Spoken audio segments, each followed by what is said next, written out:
జీవితాయాత్రలో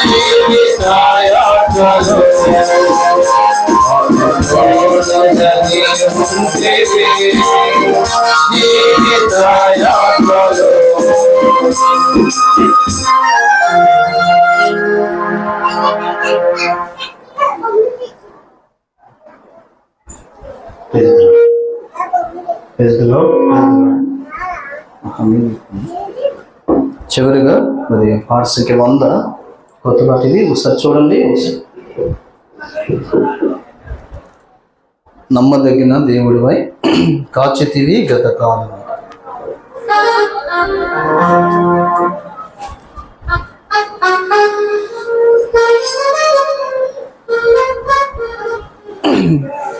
సంగతి ఇంకోసారి కూడా పాడతాము, ఒకసారి వినండి.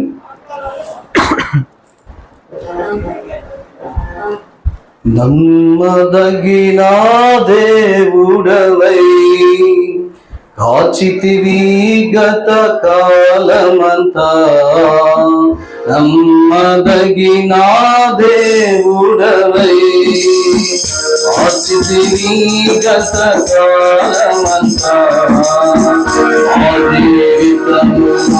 నమ్మదగిన వాడవై కాపాడితివి బ్రతికిడునే, నమ్మదగిన వాడవై కాపాడితివి బ్రతికిడునే,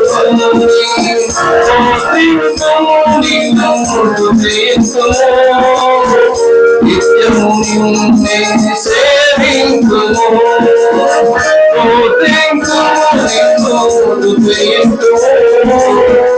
నిన్నే సేవింతుము, నిత్యము నిన్నే సేవింతుము. నమ్మదగిన దేవుడవై కాచితివి గత కాలమంతా, నమ్మదగిన దేవుడవై కాచితివి గత కాలమంతా,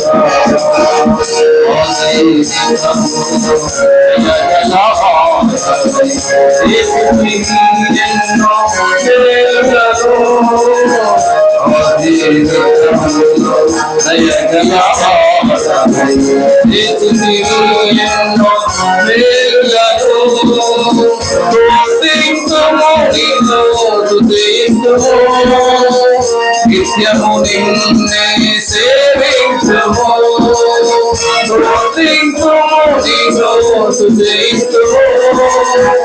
నిత్యము నిన్నే సేవించుము, నిత్యము నిన్నే సేవించుము. నమ్మదగిన దేవుడవై కాచితివి గత కాలమంతా, నమ్మదగిన దేవుడవై కాచితివి గత కాలమంతా.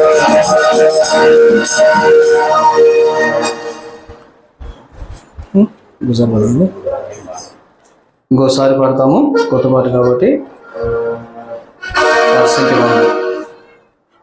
దేవుని వాక్యాన్ని మనం వింటాము. దాని మధ్య దైవజనులు వచ్చి ఉన్నారు.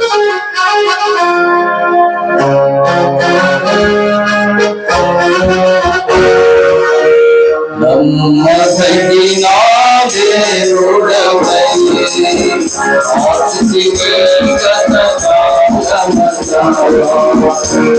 నమ్మదగిన దేవుడవై కాచితివి గత కాలమంతా, నమ్మదగిన వాడవై కాపాడితివి బ్రతికిడునే, నమ్మదగిన వాడవై కాపాడితివి బ్రతికిడునే,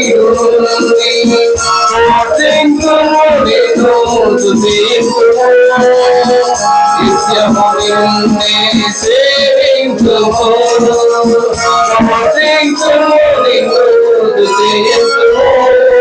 నిత్యము నిన్నే సేవించుము, నిత్యము నిన్నే సేవించుము.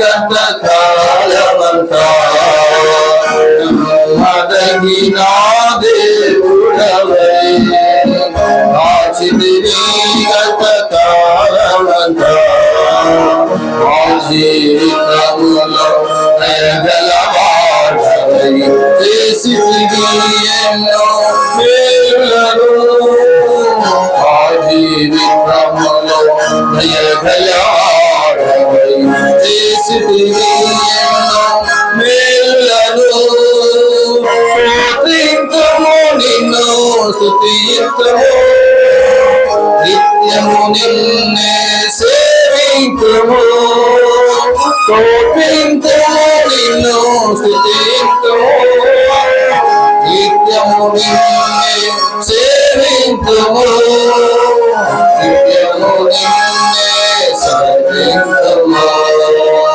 నమ్మదగిన దేవుడవై గత కాలమంతా నమ్మదగిన దేవుడవై గత కాలమంతా. సమయంలో మనం అందరూ లేచి నిలబడి బైబిల్ పనులు పాడతాము. దయచేసి మరి ముందుకు జరగండి, వెనక్కి వచ్చి వారికి స్థలం ఉండటానికి ముందుకు ఫ్రంట్కి వచ్చాయి. అదేమన్నా మీరు ముందుకు వచ్చేయండి, సాధ్యమైనంత వరకు ముందుకు వచ్చేయండి. వెనక్కి ప్లేసు వచ్చే వారికి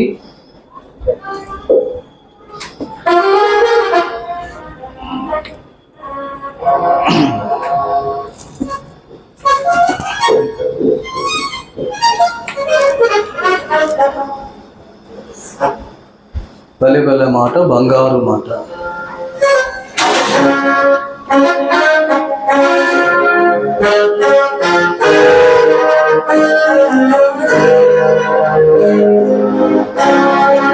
భలే భలే మాట బంగారు మాట బైబిల్ మాట సుమాట. భలే భలే మాట బంగారు మాట బైబిల్ మాట సుమాట.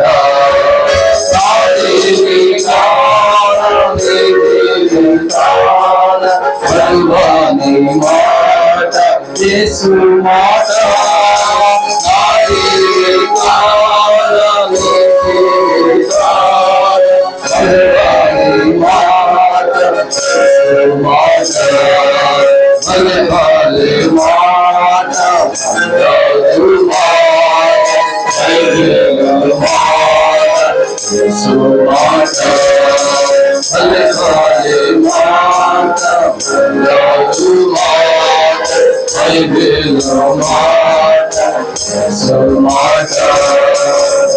దయచేసి కూర్చోండి, ముందుకు జరిగి కూర్చోండి.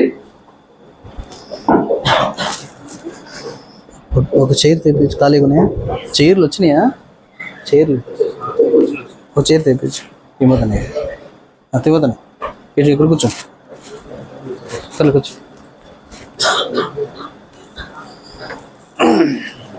కూర్చో స్టేజ్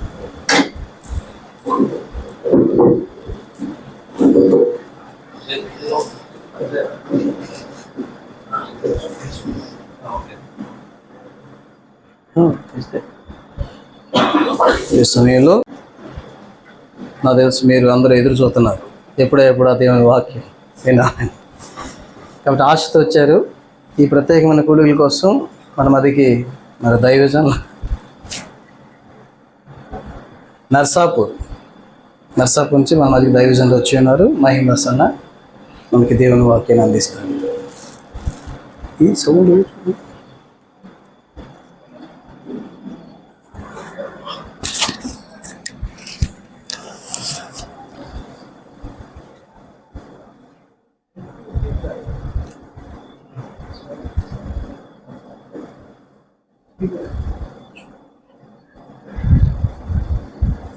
అక్కడ పాపం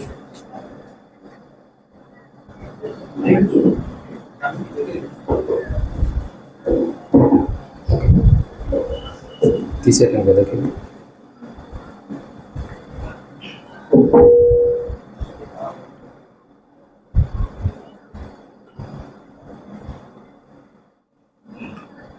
రండి దేవుని యొక్క వాక్యంలో నుండి కొన్ని మాటలు జ్ఞాపకం చేసుకుందాం. అపోస్తలుడైన పౌలు ఎఫెసీయులకు రాసినటువంటి పత్రిక 3వ అధ్యాయం 20-21 వచనాలు కలిసి ఉన్నాయి. అపోస్తలుడైన పౌలు ఎఫెసీయులకు రాసినటువంటి పత్రిక 3వ అధ్యాయం 20-21 వచనాలు కలిసి ఉన్నాయి. అందరం కలిసి చదువుకుందాం. మనలో కార్యసాధకమైన తన శక్తి చొప్పున మనం అడుగు వాటన్నిటికంటేను ఊహించి వాటన్నిటికంటేను అత్యధికముగా చేయు శక్తి గల దేవునికి క్రీస్తు యేసు మూలముగా సంఘములో తరతరములు సదాకాల మహిమ కలుగును గాక. ఆమేన్. కాబట్టి దేవుని యొక్క వాక్యం ఇక్కడ రాయబడిన మాట ఏంటంటే, మనకి ఇవ్వబడినటువంటి పాంప్లెట్స్లో కూడా మొదటిగా ఈ యొక్క వాక్యం అన్నది రాయబడుతూ వచ్చింది. ఏంటంటే ఇక్కడ రాయబడిన మాట, క్రీస్తు యేసు మూలముగా సంఘములో తరతరములు సదాకాలం మహిమ కలుగును గాక. ఆమేన్. కాబట్టి అపోస్తలుడైన పౌలు ఎఫెసీయులకు రాస్తున్నటువంటి పత్రికలో మనం చూస్తూ వస్తున్నాం. అయితే ఈరోజు చూసేటటువంటి ఒక మాట ఏంటంటే, ఇక్కడ ఒక మాట రాయబడుతూ వచ్చింది, చక్కటి మాట. శక్తిగల దేవునికి యేసుక్రీస్తు మూలముగా తరతరములు సదాకాలం ఏం కలుగుతుందండి? మహిమ. కాబట్టి దేవుని యొక్క వాక్యం చెప్పేటటువంటి మాట ఏంటంటే, క్రీస్తు యేసు మూలముగా తండ్రికి ఏం కలుగుతుంది? మహిమ కలుగుతుందట. ఎప్పటి వరకు కలుగుతుంది అది? తరతరములు సదాకాలములు మహిమ కలుగునుగాక అని బైబిల్లో రాయబడుతూ వచ్చింది. సో ఇక్కడ మనం అర్థం చేసుకోవాల్సిన ఒక అంశం ఏంటంటే, యేసుక్రీస్తు ప్రభువారి మూలమున సదాకాలం తండ్రికి ఎందుకు మహిమ కలగాలి అని అంటే, యేసు ప్రభువారిని బట్టే ఆయన ద్వారానే ఎందుకు మహిమ కలగాలంటే బైబిల్లో కొన్ని విషయాలు ఉన్నాయి. వాటిని మనం ధ్యానించమునుపు ప్రభు నడిపం కొరకై చిన్న ప్రార్థన చేసుకుందాం. మమ్మల్ని మిక్కిలిగా ఎక్కువగా ప్రేమించిన ప్రియ పరలోకపు తండ్రి, పరిశుద్ధుడైన దేవ, ప్రభు అయిన యేసుక్రీస్తు ప్రభువారి యొక్క పరిశుద్ధమైన నామాన్ని బట్టి వందనాలు. ఈ సమయంలో తండ్రి, ఈ ఆర్ఆర్పేటలో ప్రభువా చేరి ప్రభువా ఈ రీతిలో సంఘం కానీ ప్రజలుగా చేరొచ్చి దేవా మీ సన్నిధిలో కూడుకోవటానికి ఇచ్చిన సమయాన్ని బట్టి వందనాలు. ఈ ప్రత్యేకమైన కోడికలను బట్టి స్తోత్రాలు. ఈరోజు రేపు జరగబోతున్నటువంటి కోడికలు ప్రభు యొక్క పునరుద్ధానం, రేపు సాయంత్రం కోడిక అన్నీ కూడా దేవునికరంగా చేయండి. వర్తమానం ధ్యానించబోతున్న సాయం చేయండి తండ్రి. నిలబడేవాడిని నేనైనా నిలబెట్టేది మీరు, మాట్లాడేవాడిని నేనైనా మాట్లాడించేది మీరు, నాలో ఆత్మ ఉన్నప్పటికీ ఆత్మని అభిషేకించేది మీరు. ప్రజలు మీ వారు, వాక్యం మీది. నేనైతే నిష్ప్రయోజకమైన వాడిని ప్రభా, ఎన్నిక లేని వాడిని ఒప్పుకుంటూ దేవా మరొకసారి దాసులు యజమానుడి వైపు చూసినట్లు, దాసురాలు కన్ను యజమానుల వైపు చూసినట్లు నా కనులు మీ వైపు వీక్షిస్తుండగా తెరవబడిన ఆకాశం మాకు అనుగ్రహించి, ఆకాశం ఇప్పి పడుతున్నంత విస్తారమని పరిశుద్ధాత్మ అభిషేకము నడిపింపు కొరకై మా కనులు మీ వైపు వీక్షిస్తుండగా మీరే సహాయం గురించి మహిం పొందండి. మాకు కాదు యెహోవా, మాకు కాదు, నీ కృపాసత్యం బట్టి నీ నామని మహిం కలుగును గాక. నీ ప్రజల పక్షాన నీకున్న దయ చొప్పున దయతలను జ్ఞాపకం చేసుకోమని, మాతో మీరు మాట్లాడమని మీ దయగల హస్తములకు అప్పజెబుతూ ముందున్న సమయం అంతా మాకు దీవెనకరంగా చేయమని, ఈ వాక్య వెలుగులో మాతో మాట్లాడమని దేవా, తరతరములకు మా ప్రభు అయిన యేసుక్రీస్తు ప్రభు ద్వారా మీకు ఎలా మహిమ కలుగుతుందో అదే రీతిలో ప్రభా సంఘముల గురించి మీరు అవసరమైన మాటలు పరలోకంలో మీరు మాకు అనుగ్రహించి మహిమ పొందమని మరొకసారి బలహీనుడు అని ఒప్పుకుంటూ, నిలబడుతున్న మీ దాసుడు బలహీనుడు, ఒట్టివాడు మట్టివాడు అని ఒప్పుకుంటూ, నిష్ప్రయోజకమైన వాడని ఒప్పుకుంటూ, మీరు నిలబెడితే తప్ప నిలవబడలేడు, మీరు మాట్లాడితే మాట్లాడలేడు అని వాడు ఒప్పుకుంటూ, మీ మీద ఆధారపడుతూ మీ నడిపింపును కోరుకుంటూ, మీ ప్రియకుమారుడు మా ప్రభువును మా రక్షకుడైనటువంటి ప్రభు యేసుక్రీస్తు నామం పేరట విశ్వాసంతో నడిపింపు కొరకు ప్రార్థించి అడిగొడుకుంటున్నాం తండ్రి. ఆమేన్. బేస్ తగ్గించుకోండి.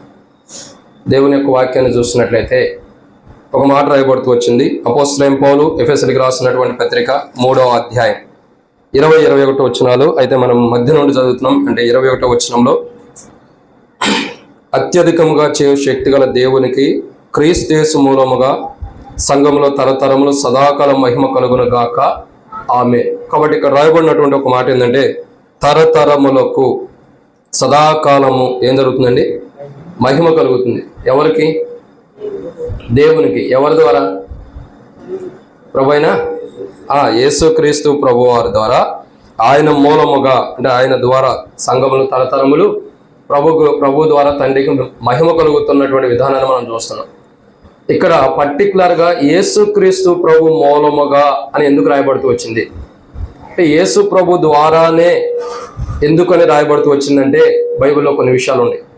దేవునికి మహిమకరమైన విధానంలో సదాకాలం దేవునికి మహిమ కలగాలంటే యేసు ప్రభు ద్వారానే. సో ఆయన ద్వారానే పర్టికులర్గా ఎందుకు ఉందంటే, బైబిల్లో కొన్ని విషయాలు ఉన్నాయి. యేసు ప్రభు ద్వారానే అని ఎందుకు రండి దాంట్లో మొదటి మాటను మనం చూస్తున్నట్లయితే, దేవుని యొక్క వాక్యాన్ని చూస్తున్నట్లయితే, ప్రకటన గ్రంథము మొదటి అధ్యాయం, ప్రకటన గ్రంథము మొదటి అధ్యాయము 18వ వచనం. ప్రకటన గ్రంథం మొదటి అధ్యాయం 18వ వచనం. నేను మొదటి వాడును కడపటి వాడును జీవించువాడును, మృతుండైతేనే గాని ఇదిగో యుగయుగములు సజీవుండై ఉన్నాను, మరియు మరణము యొక్కయు పాతాళ లోకం యొక్కయు తాళపు చెవులు నా స్వాధీనంలో ఉన్నవి. కాబట్టి దేవుని యొక్క వాక్యాన్ని చూసినట్లయితే మొదటి మాట ఇక్కడ రాయబడుతుంది, యేసు క్రీస్తు ప్రభు మూలముగా తండ్రి అయిన దేవునికి మహిమ ఎందుకు కలుగుతుంది? ఆయన ద్వారానే. ఎందుకంటే యేసు క్రీస్తు ప్రభు వారి ద్వారానే ఎందుకు ఆయనకు మహిమ కలుగుతుందంటే, మొట్టమొదటిగా ఆయనే మొదటివాడు. ఎవరు? మొదటివాడు. కాబట్టి ఆయన మొదటివాడు కాబట్టి ఆ మొదటి వాని ద్వారానే తండ్రి అయిన దేవునికి మహిమ కలగబడుతూ వచ్చింది. సో ఇక్కడ మనం అర్థం చేసుకున్న కోణం ఏంటంటే, ఆదాముని గురించి మనం ఆలోచిస్తాం. సహజంగా సృష్టించబడిన వాడు ఆదాము కదా అని. కాబట్టి ఇక్కడ అర్థం చేసుకోవాల్సిన ఒక అంశం ఏంటంటే, ఆయన మొదటివాడుగా ఎలా వచ్చాడు? ఆయన యెషయా గ్రంథంలో మనం చూసినట్లయితే 53వ అధ్యాయంలో 2వ వచనంలో లేత మొక్క వలె పెరిగిన అనుభవాన్ని మనం చూస్తున్నాం. జగత్పునాది వేయబడక మునిపే మనల్ని క్రీస్తులో ఏర్పరచుకున్న అనుభవాన్ని మనం చూస్తున్నాం. అంటే అర్థం ఏంటి? మొదటివాడుగా ఆయనంటూ వచ్చాడు.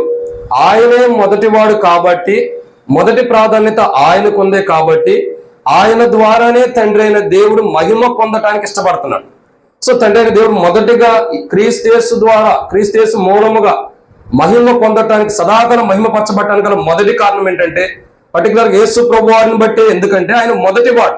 ఏమంటున్నాడు ఆయన? ప్రకటన గ్రంథం మొదటి అధ్యాయంలో మనం చూసినట్టు 18వ వచనంలో, నేను మొదటివాడును కడపడి వాడును. అంటే ఆయనే మొదటివాడు కొన్నాడు, ఆయనే కడపడి వాడు కొన్నాడు. అందుకే బైబిల్లో రాయబడుతూ వచ్చింది, మొదటివారు కడపడి వారు అవుతారు. కడపడి వారు ఏదెట్లా జరిగినా ఆయనైతే మొదటివాడుగా ఉన్నాడు, ఆయనైతే కడపడి వాడుగా ఉన్నాడు.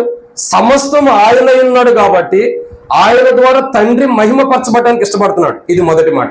ఇక రెండో విషయాన్ని చూసినట్లయితే రండి, దేవుని యొక్క వాక్యాన్ని చూసినట్లయితే ప్రకటన గ్రంథం మొదటి అధ్యాయం 8వ వచనం. ప్రకటన గ్రంథము మొదటి అధ్యాయము 8వ వచనం.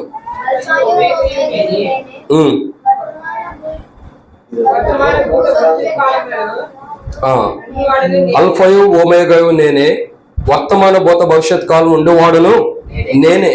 కాబట్టి ఇక్కడ రాయబడినటువంటి రెండో మాట ఏంటంటే అల్ఫయు ఓమేగయు. అంటే అర్థం ఏంటి?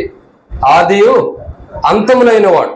సో ఇక్కడ అర్థం చేసుకోవాల్సిన విషయం ఏంటంటే, రెండోదిగా అపోస్తలుడైన పౌలు ఎఫెసీయులకు రాసినటువంటి పత్రికలో మనం చూస్తున్న మాట ఏంటంటే, 3:21 రాయబడిన మాట ఏంటంటే, క్రీస్తు యేసు మూలముగా తండ్రి దేవునికి ఎందుకు మహిమ కలుగుతుంది, ఎందుకు సదాకాలం మహిమ పరచబడుతున్నాడు తండ్రి అంటే, ఆ మహిమ ఎందుకు కలుగుతుందంటే మొదటిగా యేసు క్రీస్తు ప్రభు ద్వారానే. ఎందుకంటే ఆయన మొదటి వాడుగా ఉన్నాడు. రెండోదిగా అల్ఫాయు, ఇక్కడ రాయబడిన మాట ఏంది? ఆదియు అంతములైన వాడుగా ఉన్నాడు, మొదటి వాడుగా ఉంటూ వస్తున్నాడు. కాబట్టి దేవుని యొక్క వాక్యం చెప్పేటటువంటి మాట ఏంటంటే, యేసు క్రీస్తు ప్రభు ద్వారా తండ్రి దేవునికి మహిమ కలగటానికి గల రెండో కారణం ఇదే. ఎందుకంటే బైబిల్ చెప్తుంది అల్ఫయు ఓమేగాయు, ఆయనే సమస్తమై ఉన్నాడు కాబట్టి, ఆయనే మొదటి ఆదియు అంతమునై ఉన్నాడు కాబట్టి, మొదటి వాడైనే కడపటి వాడైనే, ఆయనే ఆది అయి ఉన్నాడు, ఆయనే అంతమై ఉన్నాడు కాబట్టి, ఆయనే అంతమును అయి ఉన్నాడు. సో అందును బట్టి తండ్రి అయిన దేవుడు సమస్తమును కూడా యేసు ప్రభు వారిని బట్టి మహింపరచబడటానికి ఇష్టపడుతున్నాడు. సమస్తము కుమారుని బట్టి ఎందుకు మహింపరచబడటానికి ఇష్టపడుతున్నాడు? ఇదే కారణం. ఒకటైన మొదటివాడు కడబడివాడు, రెండైన ఆదియు అంతములైన వాడు, మూడోదిగా ఆయన ఎలా ఉంటేవాడంటే, రండి యోహాను సువార్త 8వ అధ్యాయం 12వ వచనం. యోహాను సువార్త 8వ అధ్యాయం 12వ వచనం. యోహాను సువార్త 8వ అధ్యాయం 12వ వచనం. మరలా యేసు, నేను లోకమునకు వెలుగును, నన్ను వెంబడించేవాడు చీకట్లో నడవక. కాబట్టి ఇక్కడ మూడో మాట ఏంటంటే, తండ్రి అయిన దేవునికి యేసు క్రీస్తు ప్రభు వారి ద్వారా ఆయన మూలంగా మహిమ ఎందుకు చెల్లబడుతూ వచ్చిన సదాకాలం అంటే, ఒకటి ఆయన మొదటివాడు కడపడివాడు, రెండు ఆదియు అంతములైన వాడు, మూడోదిగా చూసినట్టయితే ఆయన ఎలాంటి వారంటే ఆయన లోకానికి వెలుగుగా ఉంటూ వస్తున్నాడు. ఎలాంటి వెలుగు అది? జీవపు వెలుగు అంట. సో ఇక్కడ దేవుని యొక్క వాక్యం మనకు చెప్పబడే మాట ఏంటంటే, తండ్రి అయిన దేవుడు కుమారుని ద్వారా సదాకాలం ఎందుకు మహిమ పరచబడటానికి ఇష్టపడుతున్నాడంటే, ఆయనలో వెలుగు ఉంది. ఆ వెలుగు లోకంలోకి వచ్చింది, లోకంలో ఉన్న మనలోకి వచ్చింది. ఆ వెలుగే జీవపు వెలుగు.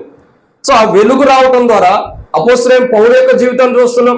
అనేకులు హింసించిన వాడు, గాయపరిచిన వాడు, నిందించిన వాడు, లేదంటే అవమానించినటువంటి స్థితిలో ఉండొచ్చు. అటువంటి మనిషికి అపొస్తలుల గారిని మనం చూసినట్టు ఆకాశం నుండి కలిగిన దర్శనములో ఆ వెలుగులో తన జీవితం అంతా కూడా మార్చబడుతూ వచ్చింది. ఏ జీవపు వెలుగైతే అపొస్తలులైన పౌలులోకి ప్రవహించబడుతూ వచ్చిందో, ఏ జీవపు వెలుగైతే అపొస్తలులైన పౌలులోకి ప్రభు కృపను బట్టి అనుగ్రహించబడుతూ వచ్చిందో, తన జీవితంలో అప్పటిదాకుండేటువంటి చీకటి సమస్తం కూడా చీకటి జీవితం అంతా కూడా ఒక్కసారిగా ఏమవుతూ వచ్చింది? వెలుగుమయం అవుతూ వచ్చింది. అప్పటి వరకు చీకట్లో ఉన్న తన జీవితం అంతా ఒక్కసారిగా అన్నాడు కదా, ప్రభా నీవు ఎవరువు, నీవు హింసిస్తున్న యేసును ఒకే ఒక్క మారు ఒక్కసారిగా వెలుగు ప్రకాశించడంతోనే పౌలు యొక్క జీవితంలోకి జీవపు వెలుగు ప్రకాశించడం ద్వారా తన జీవితం అంతా కూడా వెలుగుమయం అవుతూ వచ్చింది. తనలో చీకటి అన్నది రావడానికి ఇష్టపడుతుంది. అందుకంటాడు కదా, దినము పౌలు ఏం చేస్తున్నాడు? తన శరీరాన్ని నల్లగొట్టుకున్న అనుభవం ఉంది. నేను లోకంలో నాకును సిలువ వేయబడ్డానని బైబిల్ రాయబడుతూ వచ్చింది. వీటన్నిటికి కారణం ఏంటి? జీవపు వెలుగు ఏదైతే ఉందో అది చీకటి అవడానికి ఇష్టపడుతుందా, మరలా వెలుగుపోయి మరలా చీకటి రావడానికి ఇష్టపడుతుందా. సో ఈరోజు చాలా మంది దేవుడు పెట్టబడుతున్న వారు కానీ, రక్షించబడిన వారు కానీ, మార్మోస్ పొందిన వారి జీవితాలు ఎలా ఉంటూ వస్తున్నాయంటే, వెలుగులోకి వస్తున్నాము కానీ చీకటిని విడిచిపెడుతున్నా. వెలుగులోకి అయితే అడుగు పెడుతున్నాము, వెలుగులోకి అయితే వస్తున్నాము, క్రీస్తులోకి అయితే వస్తున్నాము, దేవుని మందిరంలోకి అయితే వస్తున్నాము, ప్రభుని ఆరాధించడానికి వస్తున్నాము, ప్రభుని స్తుతించడానికి వస్తున్నాము, ప్రార్థన చేయడానికి వస్తున్నాము, అన్ని కోడికలకు వస్తున్నాం కదా, చీకటిని వాటికి విడిచిపెట్టలేకపోతున్నాడు. సో ఎందుకు తండ్రి అయిన దేవుడు కుమారుని ద్వారా మహిమపరచబడటానికి ఇష్టపడుతున్నాడంటే ఇదే కారణం. ఆయనలో వెలుగు ఉంది. సో మనలో ఏముందంటే చీకటి ఉంటుంది.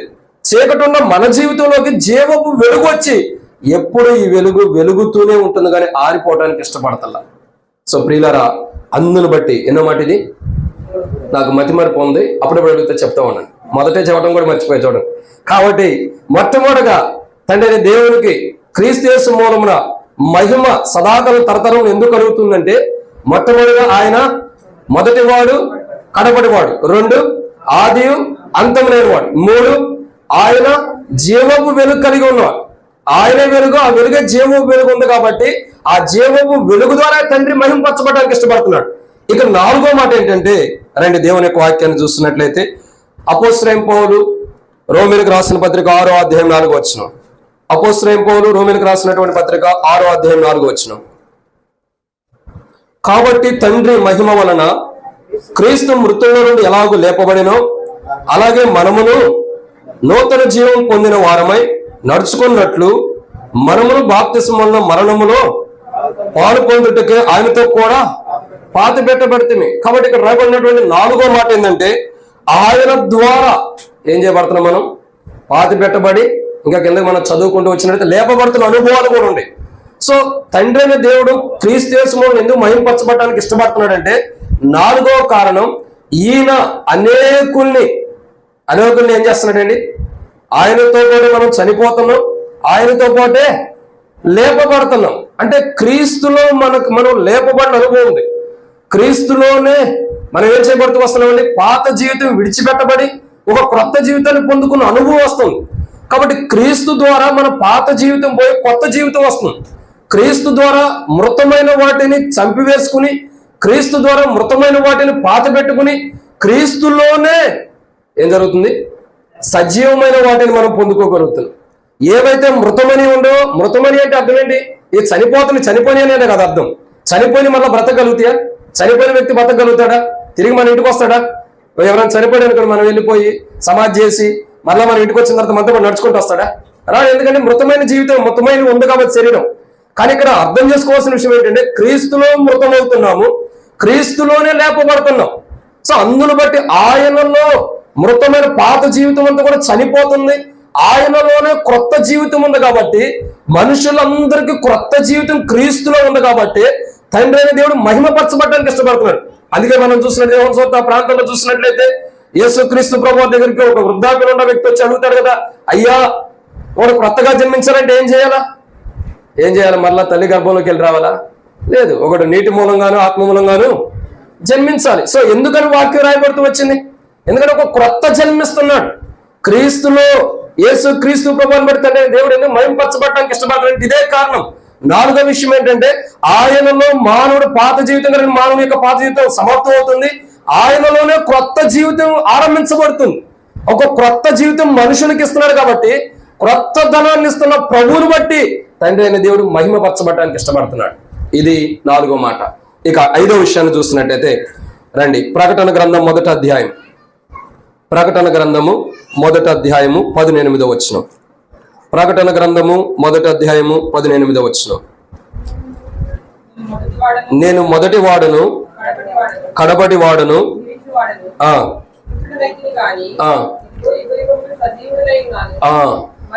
చాలక్క. కాబట్టి ఇక్కడ రాయబడినటువంటి ఐదో మాట, తండ్రి అయిన దేవుడు క్రీస్తు యేసు మూలమున మహిమపరచబడటానికి గల ఐదో కారణం ఏంటంటే, ఇదిగో నేను మృతున్నైతును గాని యుగ యుగములు.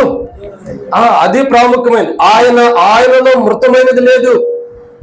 మృతమైన వాడిని సజీవులుగా చేస్తున్నాడు కానీ ఆయనలో మృతమైన జీవితం లేదు. సో ఆయన మృతున్నైతును గాని యుగ యుగములు జీవించున్నాడు, సజీవునై ఉన్నాడు అంటున్నాడు. అంటే అర్థం ఏంటి? ఆయన ఎప్పటికీ బ్రతికే ఉన్నాడు కాబట్టి ఆయనలో జీవం ఉంది. ఆ జీవం ఎప్పటికీ ఉంది కాబట్టి ఆయన ఎప్పటికీ జీవిస్తున్నాడు కాబట్టి ఆయనలో మృతమైనది లేదు కాబట్టి ఆయనలో మృతమైన అనుభవం లేదు కాబట్టి ఈ మృతమైన అనుభవం లేనటువంటి ప్రభువులో నుండి అర్థం చేసుకోండి. మృతమైన అనుభవం అంటే ఇదిగో మృతున్నైతిని గాని అన్నాడు. మరి తర్వాత ఏమవుతున్నాడు? పేరుకే మృతమైన అనుభవంలోకి వచ్చాడు కానీ ఎప్పటికీ జీవిస్తున్న అనుభవం ఇక్కడ కనబడుతూ వస్తుంది. సో ఇక్కడ అర్థం చేసుకోవాల్సిన ఐదో మాట ఏంటంటే, యుగ యుగములు జీవిస్తున్నాడు. యుగ యుగాలు జీవించే ప్రభువుని బట్టి, యుగ యుగాలు జీవిస్తున్నటువంటి ప్రభు యొక్క కార్యాన్ని బట్టి, యుగ యుగాల్లో ఉన్నటువంటి ప్రభు యొక్క మహిమార్థమైన కార్యాన్ని బట్టి తండ్రి అయిన దేవుడు క్రీస్తు యేసుని బట్టి మహిమ పొందడానికి ఇష్టపడుతున్నాడు. ఎందుకంటే ఆయన యుగ యుగాలు సజీవుడిగా ఉన్నాడు కాబట్టి మనల్ని కూడా ఆ సజీవులుగా ప్రభు చేసి యుగ యుగాలు ప్రభువుని స్తుతించేవాడు అనుభవంలోకి తీసుకొస్తున్నాడు కాబట్టి తండ్రి అయిన దేవుడు కుమారుని బట్టి మహింపరచడానికి ఇష్టపడుతున్నాడు, మహిమ పొందడానికి ఇష్టపడుతున్నాడు. ఇది ఐదో మాట. ఇక ఆరో విషయాన్ని చూద్దామండి. ఆరో మాటను చూసినట్టయితే యోహాను సువార్త 14వ అధ్యాయం 6వ వచనం. యోహాను సువార్త 14వ అధ్యాయము 6వ వచనం. నేనే మార్గమును చాలా. కాబట్టి ఇక్కడ రాయబడిన మాట ఏంటంటే ఆయనే ఏమంటున్నాడు? నేనే మార్గము, ఆయనే తండ్రి వద్దకు వెళ్లే మార్గం అయి ఉన్నాడు. కాబట్టి తండ్రి అయిన దేవుడు కుమారుడైన యేసుక్రీస్తు ప్రభు మూలన ఎందుకు మహిమ పొందడానికి సదాకాలం తరతరంలో మహిమ పరచబడడానికి ఇష్టపడుతున్నాడంటే ఆరో కారణం, ఆయనే ఏమై ఉన్నాడు? తండ్రి వద్దకు వెళ్ళటానికి ఒక మార్గం అయి ఉన్నాడు. ఒకప్పుడు తండ్రిని కనుగొనలేని స్థితిలో మనం ఉండం, తండ్రిని తెలుసుకోలేని స్థితిలో మనం ఉన్నాం. మన పితరుల యొక్క దినాలు చూసినట్లయితే, పురాతన దినాలన్నీ చూసినట్లయితే దేవుని వాక్యం ఘోషిస్తూ వస్తుంది. ఇదిగో పురాతనమైన మార్గముల గురించి విచారించండి, మేలుకరమైన మార్గం మీద చూసి అందులో నడవమని చెప్తే ఆ రోజుల్లో మనుషుడికి మేలుకరమైనది అంటే తండ్రి యొక్క మార్గం ఏంటో తెలియని స్థితిలో ప్రజలు ఉంటూ వచ్చారు. ఒకనొకప్పుడు యేసుక్రీస్తు ప్రభువుని లోకానికి రాకమునుపు, యేసుక్రీస్తు ప్రభువుని లోకానికి అడుగు పెట్టకమునుపు ప్రజలందరి యొక్క జీవితాలు, ప్రజలందరి యొక్క వినికిడి లేదంటే వాళ్ళ యొక్క నడవడికి ఎలా ఉందంటే ఎటు వెళుతున్నారో తెలియని మార్గాలు ఉంటూ వచ్చారు. ఏ మార్గంలో వెళ్తున్నారో కూడా తెలియని స్థితిలో ఉన్నారు.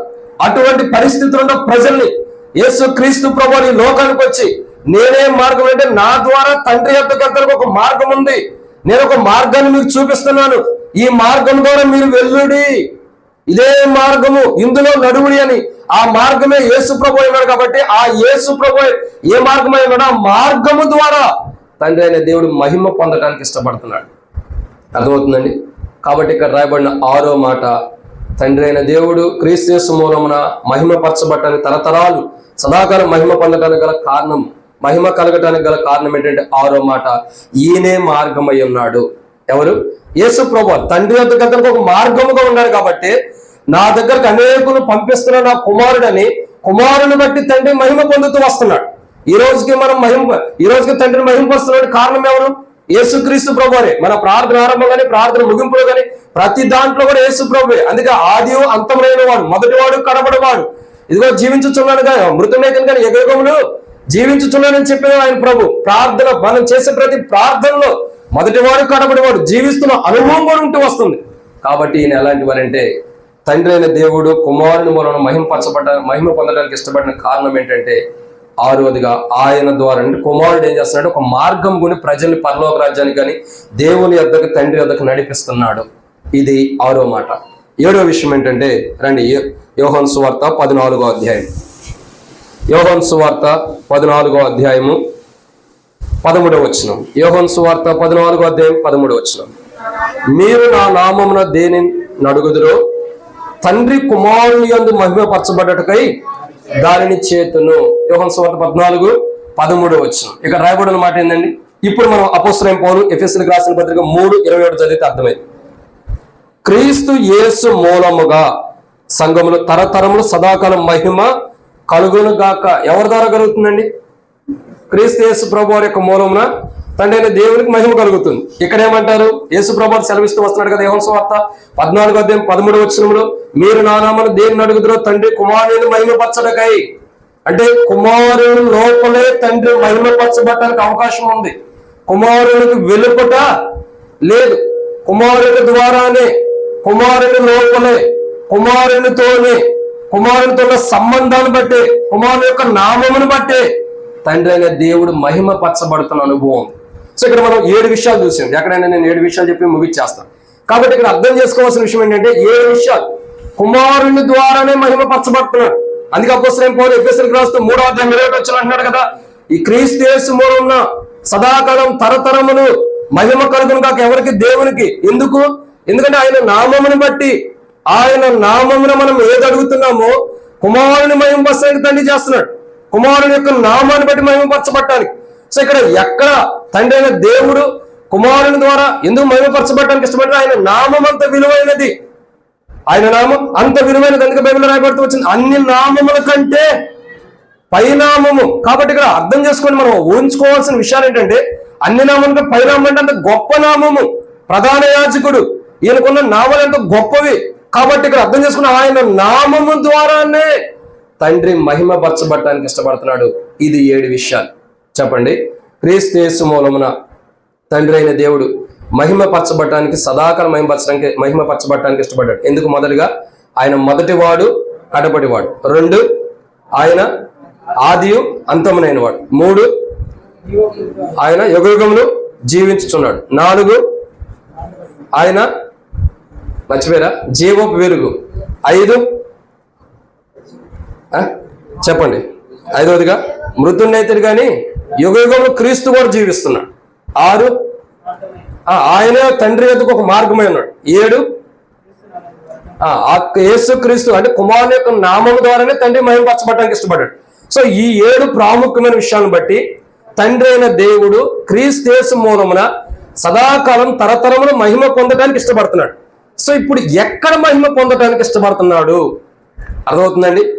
ఇప్పటి వరకు వర్తమానం అయిపోయింది అనుకోవద్దు. మా దగ్గర అయితే 7 పాయింట్లకి అయిపోయింది అంటారు.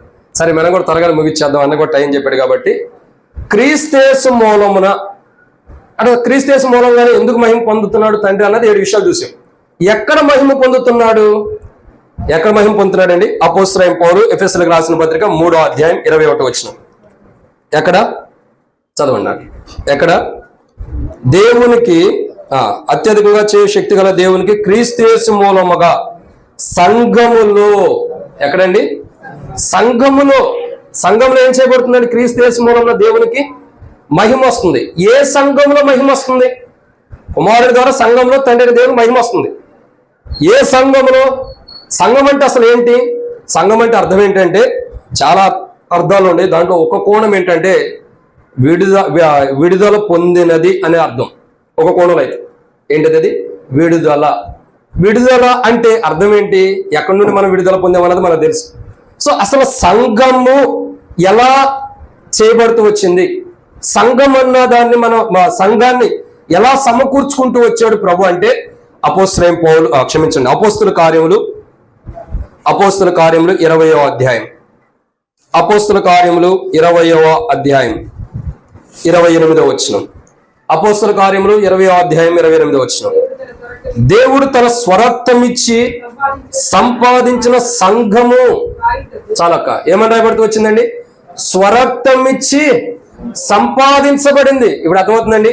తండ్రి అయిన దేవుడు క్రీస్తు యేసు మూలంలో ఎందుకు మహిమ పొందడానికి ఇష్టపడంటే 7 విషయాలు చూసాం. ఎక్కడ మహిమ పొందుతున్నాడు? సంఘంలో. ఈ సంఘం ఎలాంటిది? మరలా మనం క్రీస్తు దగ్గరికి రావాలి. యేసు క్రీస్తు ప్రభు వారి యొక్క స్వరక్తము ద్వారా సంపాదించబడింది. ఎవరి ద్వారా? యేసు క్రీస్తు ప్రభు వారి యొక్క స్వరక్తము ద్వారా సంపాదించబడిందండి. ఈరోజు మనం అర్థం చేసుకుని మనం సంఘంగా చేయబడుతున్నామంటే, ఈరోజు సంఘంగా మనం సమకూర్చబడ్డామంటే, ఈరోజు సంఘంగా మనం ఉండామంటే ఆయన స్వరక్తము చిందించడం ద్వారానే. బైబిల్ రాయబడితే వచ్చింది, ఎడ్ల యొక్క మేకల యొక్క రక్తమును పాపమును తీసివేయట అసాధ్యమని బైబిల్ రాయబడితే వచ్చింది. ఇంకా మనం చూడాలంటే ఆయన స్వరక్తము చిందించి ఏం చేశాడు తెలుసా? ఆయన స్వరక్తము ద్వారా సంఘముగా చేయటం కొరకు, ఆయన స్వరక్తం ద్వారా సంఘంగా చేయటం కొరకే మనకేం చేశాడంటే, మనల్ని ఏం చేస్తూ వచ్చాడంటే, మొదటి యోహాను రాసిన పత్రిక 1వ అధ్యాయం 7వ వచనం ప్రకారం యేసు రక్తం ప్రతి పాపం నుండి మనల్ని పవిత్రులుగా చేయను. ఏం చేస్తుందండి? యేసు రక్తం ప్రతి పాపం నుండి పవిత్రులుగా చేస్తూ వచ్చింది. అంటే తన స్వరక్తము ద్వారా మనలో ఉన్న ప్రతి పాపాన్ని కడిగివేసిన వాడు ఉన్నాడు. ఆయన స్వరక్తము ద్వారా మనలో ఉన్న ప్రతి అపవిత్రతనంతా కూడా పవిత్రపరిచిన వారు ఉన్నారు. ఆయన స్వరక్తము ద్వారా పాపముతో, ఇంకా చెప్పాలంటే మట్టితో, ఇంకా చెప్పాలంటే డస్ట్తో ఉన్నటువంటి మనల్ని ఒక పవిత్రమైన విధానంలో, పరిశుద్ధమైన విధానంలో, ఇంకా తేటగా చెప్పాలంటే ఇది చూడండి, బ్యాక్ సైడ్ ఒక గోడ ఉంది. మీ చుట్టుపక్కల కూడా తెల్లని గోడలు ఉన్నాయి. ఆ గోడల పైన ఏదన్నా నల్లటి పెయింట్తో రాస్తే ఏం కనపడుతుంది? మనకి ఆ పెయింటే కనపడుతుంది. ఇంత తెల్లగా తెలుపు రంగు వేసి చూస్తే ఆ తెలుగుదనం కనపడిద్దా? మనం దాన్నే ఎక్కువ చూస్తూ వస్తాం. కానీ యేసు ప్రభు వారు ఆ నలుపుగా మచ్చలు డాగులు ఉన్న మన జీవితాల కొరకై తాను మనల్ని సంఘముగా చేయడం కొరకు స్వరక్తము చిందించి మనలో ఉన్నటువంటి మచ్చలు డాగులు అపవిత్రమైన వాటిని కడిగి పవిత్రపరిచి పరిశుద్ధపరిచి తన స్వరక్తాన్ని చిందించి మన ప్రతి పాపమును కడిగి పవిత్రపరిచిన వాడుకుంటూ వచ్చాడు. సో స్వరక్తముగా ఆ సంఘమును సంపాదించడం కొరకు ఆయన ఏం చేస్తూ వచ్చాడు? స్వరక్తాన్ని కార్చి ఏం చేస్తూ వచ్చాడు? ఆ కార్చిన స్వరక్తం ద్వారా మనల్ని సంఘంగా చేయడం కొరకు మనలో ఉన్న పాపమును కడిగి మనం పవిత్రపరిచాడు. రెండోదిగా అపోస్తలుడైన పౌలు రోమీయులకు రాసిన పత్రిక, అపోస్తలుడైన పౌలు రోమీయులకు రాసినటువంటి పత్రిక 5వ అధ్యాయం. అపోస్తలుడైన పౌలు రోమీయులకు రాసినటువంటి పత్రిక 5వ అధ్యాయం 9వ వచనం.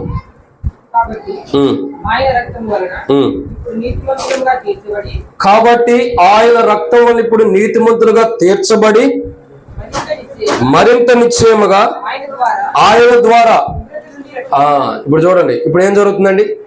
ఆయన స్వరక్తము ద్వారా మనం సంఘముగా చేయటం కొరకు ఆయన స్వరక్తాన్ని చిందించాడు. సంఘముగా చేయడం కొరకు ఆయన స్వరక్తాన్ని చిందించడం ద్వారా ఏం జరుగుతుంది? ఆయన స్వరక్తం ద్వారా మనం ప్రతి పాపము కడిగి పవిత్రపరచబడుతుంది, మనం పరిశుద్ధులుగా అవుతున్నాం. 2, మనం ఏం చేయబడుతున్నాం? ఆయన రక్తం వలన నీతిమంతులుగా తీర్చబడి, సో ఆయన రక్తం ద్వారా ఇప్పుడు ఏం చేయబడుతుంది? నీతిమంతులుగా తీర్చబడుతున్నాం. నీతిమంతులుగా తీర్చబడటం ద్వారా ఏం జరుగుతుంది? ఉగ్రత నుండి మనం తప్పించబడుతున్నామని అర్థమవుతుందండి. అంటే అర్థం చేసుకోండి, ఆయన స్వరక్తము మన కొరకే చిందించడం ద్వారా మన పాపాలన్నీ క్షమించబడి పరిశుద్ధపరచబడుతున్నాయి. నీతిమంతులు కావటువంటి మనము నీతిమంతులుగా చేయబడుతున్నాం. ఉగ్రత నుండి కూడా తప్పించబడుతున్నాం. అర్థమవుతుందండి?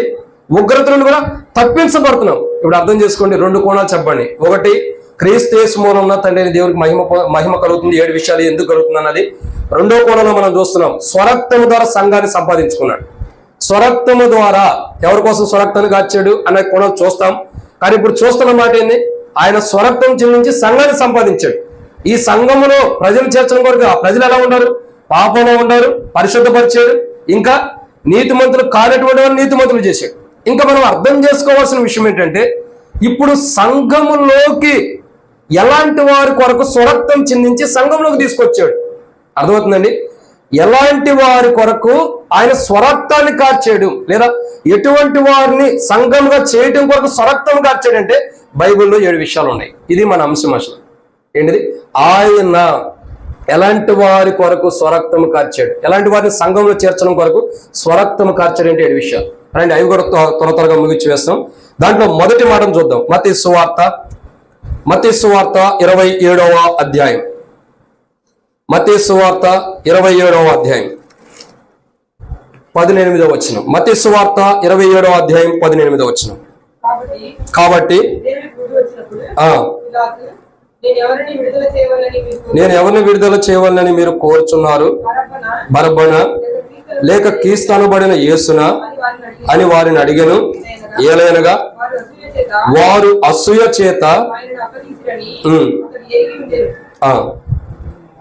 చాలు చాలు అక్క. కాబట్టి ఎవరి కొరకు స్వరక్తము కార్చి ఎవరిని సంఘంలో చేరుస్తున్నాడంటే మొదటికి ఇక్కడ రాయబడుతున్న మాట మత్తయి సువార్త 27వ అధ్యాయం 18వ వచనం చివరిలో రాయబడుతుంది. ఎలాగ వారు అసూయ చేత. అర్థమవుతుందండి? ఎవరి కోసం స్వరక్తం కార్చి ఎవరిని సంఘంలో చేరుస్తున్నాడు తెలుసా? ఎవరిని సంఘంగా చేయడం కోసం స్వరక్తం కార్చాడు తెలుసా? అసూయ కలిగినటువంటి వారి కోసం. యేసు ప్రభు మీదే అసూయ కలిగి ఉంటారంట. ఎవరి మీద? యేసు ప్రభు వారి మీదే. ప్రభువైన యేసుక్రీస్తు ప్రభు మీదే అసూయ కలిగినటువంటి వారి కొరకు స్వరక్తం కార్చిన వాడు ఉన్నాడు ప్రభు.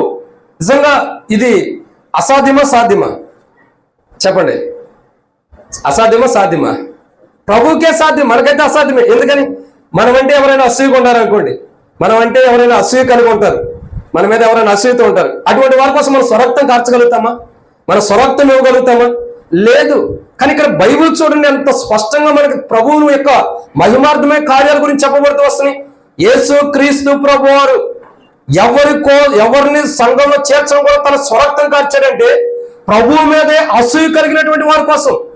అసూయతో ఏమని రాయబడుతూ వచ్చిందండి? మరలా చదవండి ఆ మాట.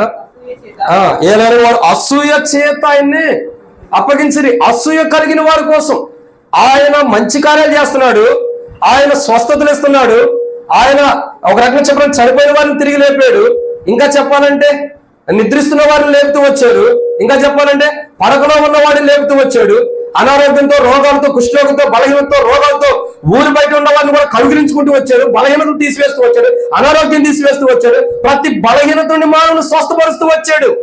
ఆయన చేసిన తప్పేమనుందా? లేదు. కానీ ప్రజల యొక్క మనస్తత్వం చూడండి ఎలా ఉంది. ప్రభు చేసే అద్భుతాలు చూసి, ప్రభు చేసే ఆశ్చర్యకార్యాలు చూసి, ప్రభు చేసే నూతన కార్యాలు చూసి మనుషుల్లో అసూయ పుడుతూ వచ్చింది. ఏమొచ్చిందండి? అసూయ. అసూయ రావటంతో అక్కడ చాలా మంది ఉంటూ వచ్చారు, నాయకులు చాలా మంది ఉన్నారు, వాళ్ళ గురించి వద్దు. అసూయ రావటం ద్వారా ఏమవుతూ వచ్చింది? ప్రజల్లో మార్పు అన్నది వేరుగా వచ్చేసింది. సో ఇటువంటి అసూయ కలిగిన వారిని కూడా చూస్తున్నాడు ప్రభు. అందుకంటాడు కదా, యెరూషలేము కుమార్తెలారా నా కోసం మీరు ఏడవకుడి, మీకోసం మీ పిల్లల కోసం. ఇప్పుడు అసూయ ఎవరి మీద ఉంది? ప్రజలకి ప్రభు మీద ఉంది. కానీ ప్రభువుకైతే ప్రజల మీద అసూయ ఉందా? ఏం పీటర్ గారు తలకైంది ఎట్టుకుతున్నా చెప్పండి. యేసు ప్రభు వారికి ఎవరైతే యేసు ప్రభు మీద అసూయ కలుగుంటే వారి మీద అసూయ ఉందా? లేదు. ఎందుకు లేదు? ఎందుకంటే దేవుడు ప్రేమ స్వరూపి, దేవుడు కుమారుడు ప్రేమ కలిగిన వాడు కాబట్టి తండ్రి యొక్క దేవుని యొక్క ప్రేమ ఎలాంటిదో కనపరుస్తున్నాడు అసూయ కలిగిన వారి మీద కూడా. అసూయ కలిగిన వారి మీద తండ్రి అయిన దేవుని ప్రేమ కనపరిచి వారి కొరకు కూడా స్వరక్తము కారుస్తున్నాడు. ఎందుకంటే వారిని సంగముగా చేయటం కొరకు. దేని కొరకండి? సంగముగా చేయడం కొరకు. అసూయ కలిగిన ప్రభు మీద అసూయ కలిగిన మనుషుల కొరకు స్వరక్తము కార్చి వారు అసూయ కలగకుండా ఎంత అసూయతో ప్రభు మీద ఉండా వారిలో ఉన్న అసూయను తీసివేసి క్రీస్తు యేసు కలిగిన మనసును వారిలో ఉంచి దేవుని ప్రేమ ఎలా ఉంటుందో దేవుని ప్రేమను వాళ్ళలో కనపరిచి ప్రేమ కలిగిన వారుగా, క్రీస్తు యేసు కలిగిన మనసు కలిగిన వారుగా అసూయ కలిగిన ప్రజల్ని మార్చేడు తన స్వరక్తం ధర కడిగి. అదవుతుందండి. మొదటిగా ఎవరి కోసం, ఎవరిని సంఘంగా చేయడం కోసం తన స్వరక్తాన్ని ఖర్చాడంటే అసూయ, ప్రభు మీదే అసూయ కలిగిన వారి కోసం. రెండోదిగా చూసినట్టయితే రండి, మత్తయి సువార్త 27వ అధ్యాయం 42వ వచనం. మత్తయి సువార్త 27వ అధ్యాయం 42వ వచనం. వీడు ఇతరులను రక్షించెను, తను తానే రక్షించుకొనలేడు. ఇశ్రాయేలు రాజు కదా, ఇప్పుడు శిలువ మీద నుండి దిగిన ఎడల వారిని నమ్ముదుము. రెండవ మాట ఏందండి? అవమానిస్తున్నారు. ఏం చేస్తున్నారు? అవమానిస్తున్నారు. చూడండి, ఎవరి కోసం స్వరక్తం చిందించి ఎవరిని సంఘంగా చేయడం కోసం స్వరక్తం చిందించాడంటే ఇదే రెండో మాట. ఎవరు? ఆయన అవమానించిన వారి కోసం. చూడండి ప్రజలు ఏం చేస్తున్నారు, ఏమంటున్నారు చూడండి, ఎంత విచిత్రంగా మాట్లాడుతున్నారంటే అప్పటిదాకా ప్రభు ద్వారా స్వస్థతల కార్యాలు చూస్తున్నారు, ప్రభు చేసిన అద్భుతాలు చూస్తున్నారు, అన్ని చూశారు. ఇప్పుడు ఏమంటున్నారు చూడండి, చనిపోయిన వారిని లేపినప్పుడు చూడలేదా ప్రజలు? నిద్రించినటువంటి సహోదరిని లేపినప్పుడు చూడలేదా? పక్షవాయు వాడిని నీ పచ్చమెత్తుకు పొమ్మన్నప్పుడు చూడలేదా? కోనేరు దగ్గర ఉన్న వారి దగ్గరికి వెళ్ళి అయ్యా నీ పరిపెత్తుకు పొమ్మన్నప్పుడు అప్పుడు చూడలేదా? ఇన్ని చూసిన వారు ఇప్పుడు ఏమంటున్నారు ప్రభు దగ్గరికి వచ్చి? చూడండి, ఆయన గారు అక్కడ ఉన్నవారు గారు ఏమంటున్నారు? అవమానిస్తున్నారు. ఏం చేస్తున్నారు? ఏమని అవమానిస్తున్నారు? వీడు ఇతరులను ఎంత బాధకరమైన మాట చూడసారా. వీడు ఏందన్నమాట, మనుషులు ఎంతగా ప్రభువుని అవమానిస్తున్నారో చూడండి, ఎంతగా అవమానిస్తున్నారు. వీడు, ఆయన ఎవరండి? రాజులకు రాజు, ప్రభువులకు ప్రభు, అత్యున్నత సింహాసనం మీద తండ్రి యొక్క కుడి పార్శ్వంలో ఆసీనుడిగా ఉన్నటువంటి ప్రభు, అంత గొప్ప ప్రభువుని వీడు అంటున్నారు. ఎంత బాధ చూడండి, ఎంత విషాదము. అయినా ఆ అవమానాలను కూడా దిగమింగుకున్నాడే కానీ వాటిని బయటకు చూపించడానికి ఇష్టపడలా, వాటిని బయటకు చూపించడానికి ఇష్టపడలా. చూడండి, ఆయన్ని అవమానించిన వారిని కూడా, ఎవరైతే ఆయన్ని అవమానిస్తూ వచ్చారో, ఎవరైతే ఆయన్ని అవమానిస్తున్నారో, ఇంకా అవమానిస్తున్న వారికి కూడా, అవమానిస్తున్న వారిని కూడా తన స్వరక్తం ద్వారా కడిగి సంఘంలో చేర్చడానికి ఇష్టపడుతూ వస్తున్నాడు. ఎవరైతే ఆయన అవమానిస్తున్నారో అటువంటి వారిని కూడా, నిజంగా చూడండి, మనల్ని అవమానించేవారు మనం దగ్గర తీస్తామా? మనల్ని ఎవరైనా అవమానిస్తారు, దగ్గర తీస్తామా? తీలేము. తీస్తామా? తీమా? ఏమో అనుకన్నా, నువ్వు ఇట్టా అట్టా అన్నాను అనుకో, దగ్గర తీస్తారా? తీలేరు. ఇంకోసారి మా వెంకటపాలెం రావద్దంటారు. అంటే అర్థం చేసుకోండి, అవమానించిన వ్యక్తిని మనం దగ్గర తీలేం. కానీ ఈయన ఏం చేస్తున్నాడు తెలుసా? అవమానించిన వ్యక్తుల కొరకు స్వరక్తాన్ని దారపోస్తున్నాడు ఈయన. ఇంతటి ప్రేమామయుడు, ఇంత గొప్పవాడు మనకెక్కడ దొరకడు, మనకెక్కడ కూడా దొరకడు. తన స్వరక్తాన్నే మన కొరకే, అంటే అవమానించిన ప్రజల కొరకు స్వరక్తాన్ని చిందిస్తున్నాడంటే ఎందుకు? సంఘంగా చేయడం కొరకు. ఈరోజు మనం అర్థం చేసుకోవాల్సిన విషయం ఏంటంటే, మన జీవితాలు ఎలా ఉన్నప్పుడు కూడా, మనం ఆయన దూషించినప్పటికీ, మనం ఆయన్ని అవమానించినప్పటికీ, ఆయన అయితే మన కొరకు తన స్వరక్తాన్ని చిందించి మనల్ని సంఘముగా చేయడానికి ఇష్టపడ్డాడు. కాబట్టి ఈరోజు మనం ఇక్కడ కూర్చోగలుగుతూ వచ్చాం. ఇది రెండో మాట. మూడో విషయాన్ని చూద్దానండి. మత్తయి సువార్త 27వ అధ్యాయం 38వ వచనం.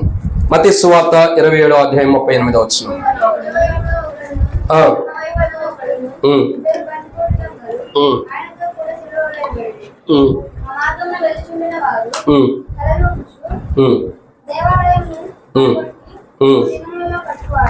చాలా అక్క. కాబట్టి ఇక్కడ రాయబడిన మూడో మాట, ఆయనను దొంగగా ఎంచినారు. ఏం చేస్తూ వచ్చారు? దొంగల్లో ఒకరిగా పెట్టారంటే అర్థం ఏంటి? ఆయన కూడా దొంగగా ఎంచిన అనుభవం ఉంది. ఇప్పుడు చెప్పండి, ఎవరి కోసం స్వరక్తాన్ని చిందించి ఎవరిని సంగముగా చేస్తున్నాడంటే నువ్వు దొంగ అన్న వారిని. అర్థమవుతుందండి? ఓ రకంగా చెప్పాలంటే అదే మాట అక్కడ అర్థం. దొంగల్లో ఒకరిగా పెట్టారంటే అర్థం ఏంటి? ఈయన కూడా దొంగ చేస్తున్నారు కదా, అవునా కదా? అంటే ఒక రకంగా ఆ కోణంలో తీసుకొచ్చారు. ఇప్పుడు అర్థం చేసుకోండి, ఈయన ఎవరు? రాజులకు రాజు. దొంగలతో పాటు సమానంగా ఇస్తున్నారంటే, ఇప్పుడు చూడండి, నరహత్య చేసిన వాళ్ళకి ఒక జైలు ఉంటుంది, జైల్లో ఒక రూమ్ ఉంటుంది. ఇంకా వ్యభిచారం చేసిన వాళ్ళకి కానీ, అంటే మీరు వెళ్ళి చూసారని అనవద్దు, చేసిన వాళ్ళు చెప్తూ వచ్చారు. అంటే ఒక్కొక్కరికి ఒక కేటగిరీ అన్నది కూడా ఉంటుంది. సో ఇప్పుడు ప్రభువుని ఏం చేస్తూ వచ్చారు? ఆయన ఏ తప్పు చేయకుండా ఒక దొంగగా ఎంచబడిన అనుభవం కూడా అక్కడికి వస్తుంది. దొంగలు ఒకరికి ఎంచుతున్నారు, దొంగలతో పాటు సిలువ వేస్తున్నారంటే అర్థం ఏంటి? ఆ స్థలంలో ప్రభువుని కూడా ఉంచారంటే, ప్రభు ఒక మాట అంటూ వస్తాడు మోషేతో, మోషే నీవు నిల్చున్న స్థలము పరిశుద్ధ స్థలం. అంటే అర్థం ఏంటి? మోషే ఉన్న స్థలం పరిశుద్ధమైనది. కాబట్టి మోషే ఏం చేయాలా? చెప్పులు విరవమని బైబిల్ రాయబడుతుందా? చెప్పులు వారిని పాదరక్షణ విరవమని యెహోషువతో కూడా చెప్పబడిన అనుభవం ఉంది. ఇప్పుడు దొంగలతో కూడా ప్రభువుని సిలువ వేశారంటే అర్థం ఏంటి? ఆ స్థలం దేనికి ఏర్పరచబడుతూ వచ్చింది? దొంగల కొరకైన స్థలం ఏర్పరచబడుతూ వచ్చింది. ఇప్పుడు అర్థం చేసుకోండి, యేసు ప్రభువుని కూడా ఒక రకంగా చెప్పడానికి దొంగగా ఎంచుతూ వచ్చారు.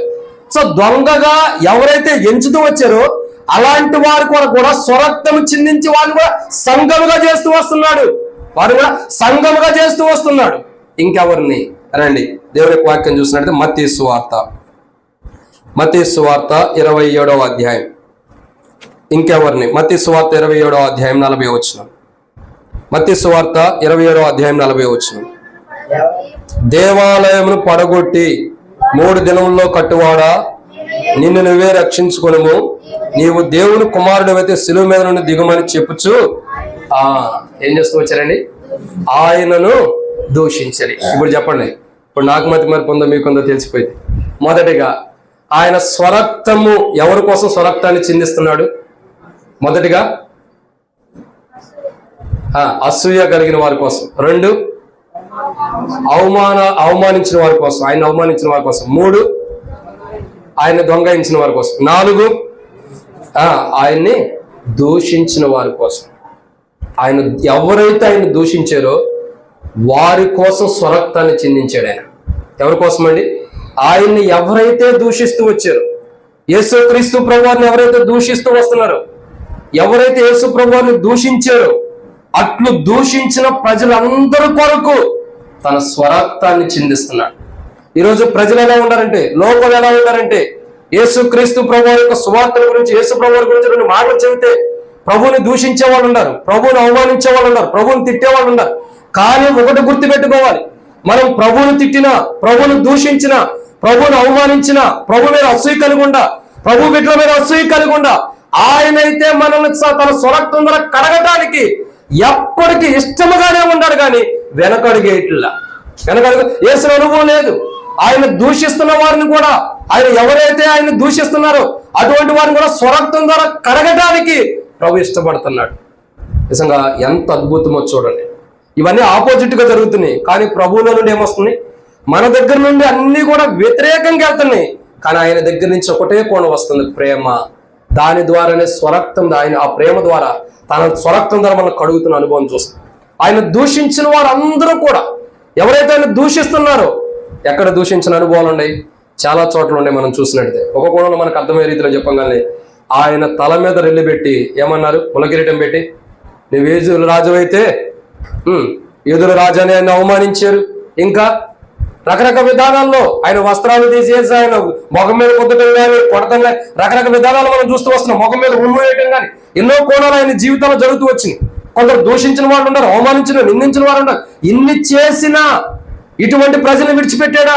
అయ్యో నాకింత కీడు చేశారు, నాకింత నష్టం చేశారు, నాకింత నా పట్ల ఇంత అసూయ కలిగి ఉండదు, నా పట్ల ఇంత నన్ను దూషిస్తున్నారు, నన్ను ఇట్లా అవమానించారు, దొంగలుగా ఎంచుతూ వచ్చారు, అటువంటి అనుభవం తీసుకొచ్చారు. ఇటువంటి ప్రజల కొరకు నేను స్వరక్తం చిందించాలని ప్రభు ఎదురు అట్లా అనుకుంటూ వచ్చాడా? అలా అనుకోవాలా. అందుకే అపొస్తలుడైన పౌలు రోమీయులకు రాసిన పత్రిక 8వ అధ్యాయం 30-37 వచ్చిన రాయబడుతూ వచ్చింది, ఎట్లుండగా ఏమందుము?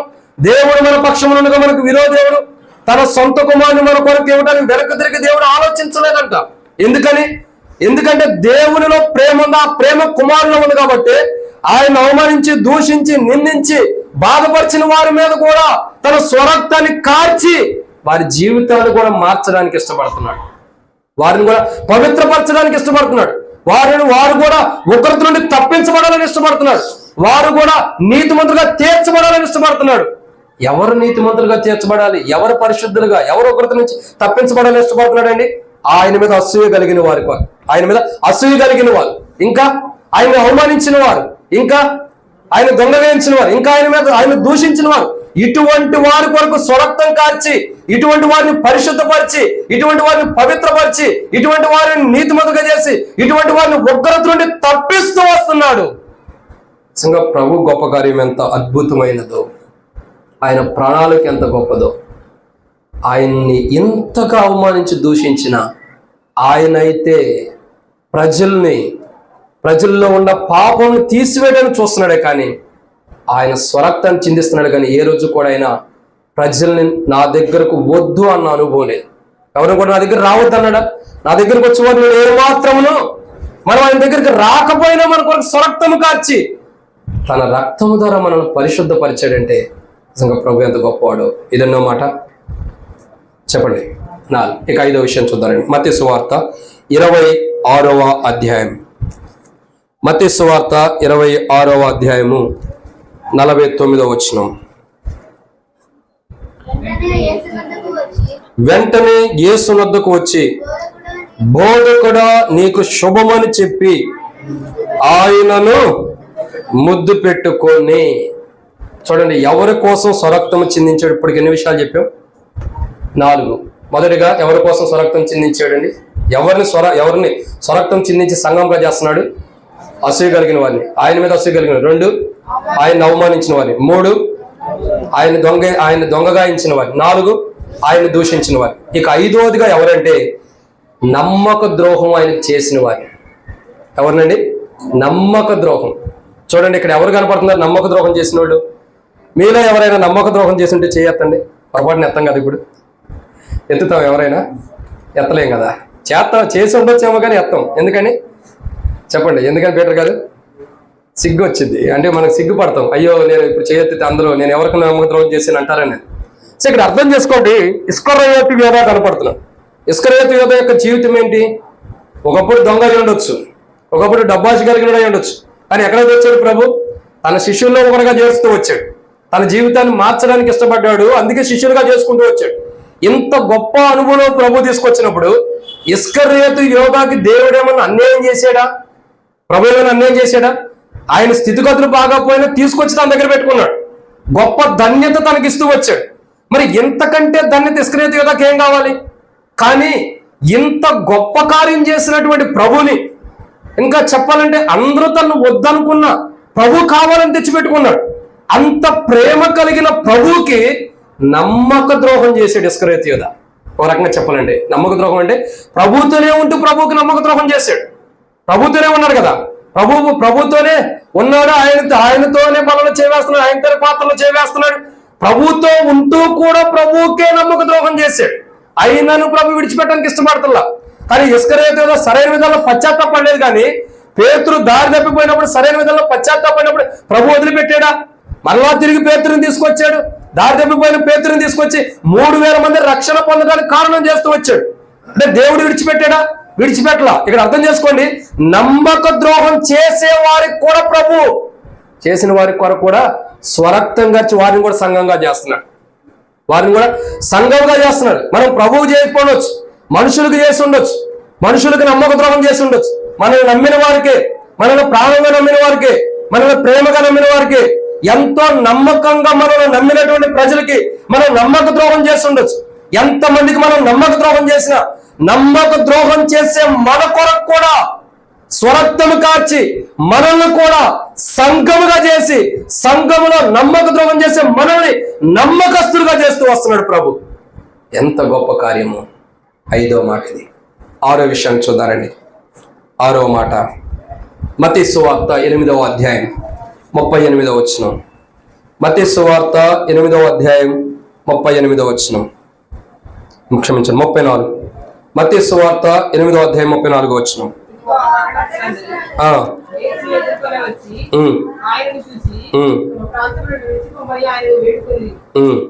చాలా. కాబట్టి ఏమని రాయబడుతూ వచ్చిందండి?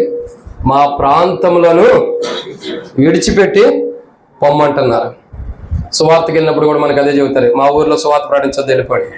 ఎక్కడైనా మందిరం ఆరంభించామనుకో, మా ఇళ్ళ మధ్యలో మందిరం వద్దు, వెళ్ళిపోండి. ఇక్కడ విచిత్రం చూడండి, ఎంత దారుణంగా ఉందో. అసలు మన ఇళ్ళ మధ్య మనం నివసిస్తున్నటువంటి గృహాల మధ్యలో ఒక మందిరం ఉంటుందంటే దేని కొరకు తెలుసా? మనం నివసిస్తున్నటువంటి ప్రాంతంలో ఒక దేవుని మందిరము ఉంటుందంటే కారణం ఏంటి తెలుసా? ప్రభు స్వరక్తము ద్వారా మనల్ని ఆ మందిరంలోకి సంపాదించి సంఘంగా చేయడం కొరకు ఆ మందిరాన్ని మన మధ్యలో తీసుకొచ్చి పెడుతున్నాడు. మనమే మందిరం దగ్గరికి వెళ్ళలేకపోతున్నాం, మందిరాన్ని మన దగ్గర తీసుకొస్తున్నాడు ప్రభు. వాస్తవానికి మనం మందిరం ఎక్కడ ఉందో వెతుక్కుని వెళ్ళాలి. పూర్వ దినాల్లో 12 గోత్రాలు ఇశ్రాయేలు ప్రజలు ఎలా వెళ్ళారు? యెరూషలేముకు నడుచుకుంటే లేదా? ఈ రోజు ఏమవుతూ వచ్చింది? అదే యెరూషలేము మన మధ్యలోకి వచ్చేసింది. కారణం ఏంటి? కానీ మన మధ్యలో ఉండే యెరూషలేమును మనం గమనించలేకపోతున్నాం. మన మధ్యలో ఉండే యెరూషలేము ఎలోహిం మందిరం పేరు ఎలోహిం. మన మధ్యలో ఉన్న దేవుని సన్నిధి, మన మధ్యలో ఉన్న దేవుని మందిరాన్ని, మన మధ్యలో నివసించడానికి వచ్చిన దేవుని సన్నిధిని, ఎలోహింను మనం గుర్తుంచుకోలేకపోతున్నాం. కారణం ఏంటి? ఒకప్పుడు మనం దేవుని సన్నిధికి వెళ్ళాలి, మనం వెళ్ళలేకపోతున్నాం. కాబట్టి మనం వెళ్ళలేకపోకుండా ఇంకేం చేస్తున్నాం? మనం అసలు మా దగ్గరికి రావద్దు, మా ప్రాంతానికి రావద్దు, మా గ్రామానికి రావద్దని ఆటంకపరిచిన వారమే. ఎవరండి మనం? ఆటంకపరిచినటువంటి వారు. ప్రజలు ఏం చేస్తున్నారు? ఇక్కడ యేసు ప్రభు వారు వస్తుంటే ఏమంటున్నారు? ఇదిగో ఆ పట్టణస్తులందరూ యేసును ఎదుర్కొని వచ్చి ఆయనను చూచి, ఎవరిని చూసి అంటున్నారు? పక్కన కూడా అంటున్నా, మళ్ళీ ఆయన పక్కన ఒక మాట అంటున్నా, డైరెక్ట్ ఆయన్ను చూచి తమ ప్రాంతాన్ని విడిచిపోమని వేడుకొనిరి. అర్థం చేసుకోండి, ఏమన్నారు? మా ప్రాంతం నుంచి నువ్వు వెళ్ళిపో. ప్రభు ఎందుకు వస్తున్నాడు? అయ్యా, మిమ్మల్ని స్వరక్తం ధరనే సంపాదించుకోవడానికి మీ దగ్గరకు వస్తున్నాను, సంఘముగా చేయడానికి మీ దగ్గరకు వస్తున్నాను. మీరు సంఘంలోకి రావట్లేదు, కానీ సంఘం దగ్గరికి మీరు రావట్లేదు కాబట్టి, మందిరం దగ్గరికి మీరు రావట్లేదు కాబట్టి, దేవుని సన్నిధి దగ్గరికి మీరు రావట్లేదు కాబట్టి, దేవుని మందిరంలోకి మీరు రావట్లేదు కాబట్టి, దేవుని సన్నిధి దేవుని మందిరమే మీ దగ్గరికి తీసుకొస్తున్నానని చెప్పి ప్రభువే మన దగ్గరికి వస్తే, ఈరోజు ఎలోహీముని మనం ఏం చేస్తున్నామండి? మాకు అవసరంలా. మన మధ్యలోకి దేవుని సన్నిధి వచ్చేసింది.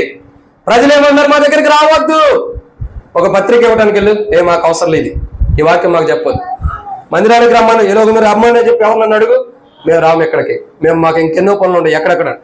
అర్థం చేసుకోండి. ఎందుకంటే మనం వెళ్ళలేకపోవడం ద్వారానే పూర్వ దినాల్లో యెరూషలేముకి ఇశ్రాయేలు ప్రజలు వెళ్తూ వచ్చారు. కానీ ఇప్పుడు మనం వెళ్ళలేకపోతున్నాం. కానీ మన దగ్గరికే యెరూషలేమును దేవుడు తీసుకొచ్చాడు. కానీ ప్రజలు ఎలా ఉన్నారంటే తన హృదయం దగ్గరికి దేవుడు స్వరక్తం ద్వారా కలగడానికి దేవుడు వాక్యాన్ని ఉంచడం కొరకు యెరూషలేమును ఇక్కడ నిలబెడితే మాకొద్దు అని ప్రజలు ఏం చేస్తున్నారు?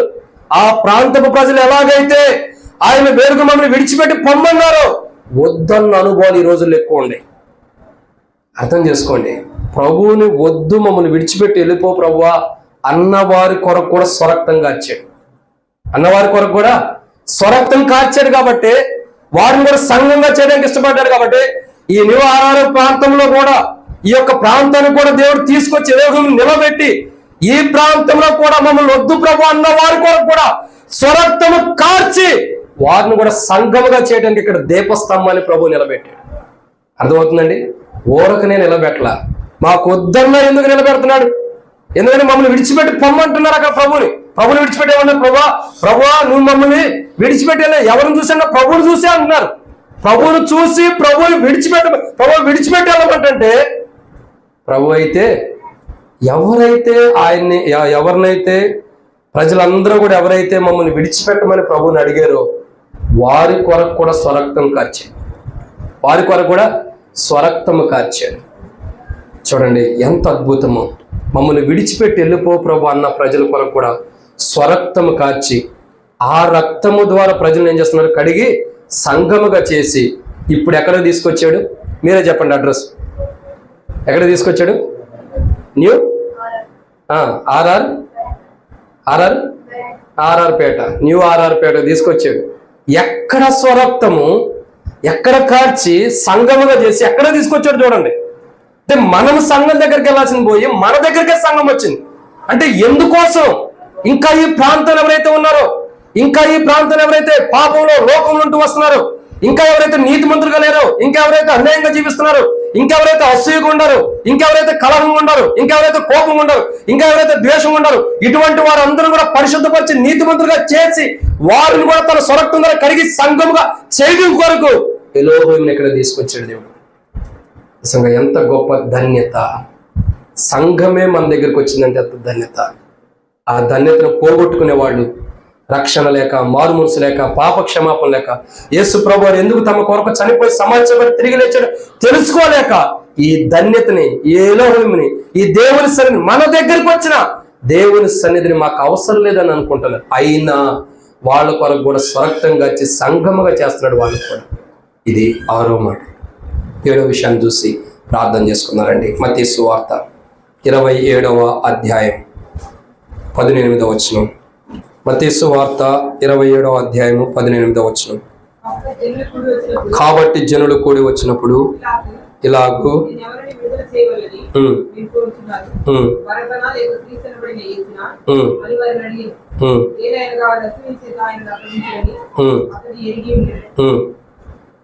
కాబట్టి ఇక్కడ రాయబడిన 7వ మాట ఏంటంటే, ప్రజలారా మొట్టమొదటిగా ఆయన ఎటువంటి వారిని ఎటువంటి వరకు స్వరక్తంగా సంఘంగా చేస్తున్నాడు?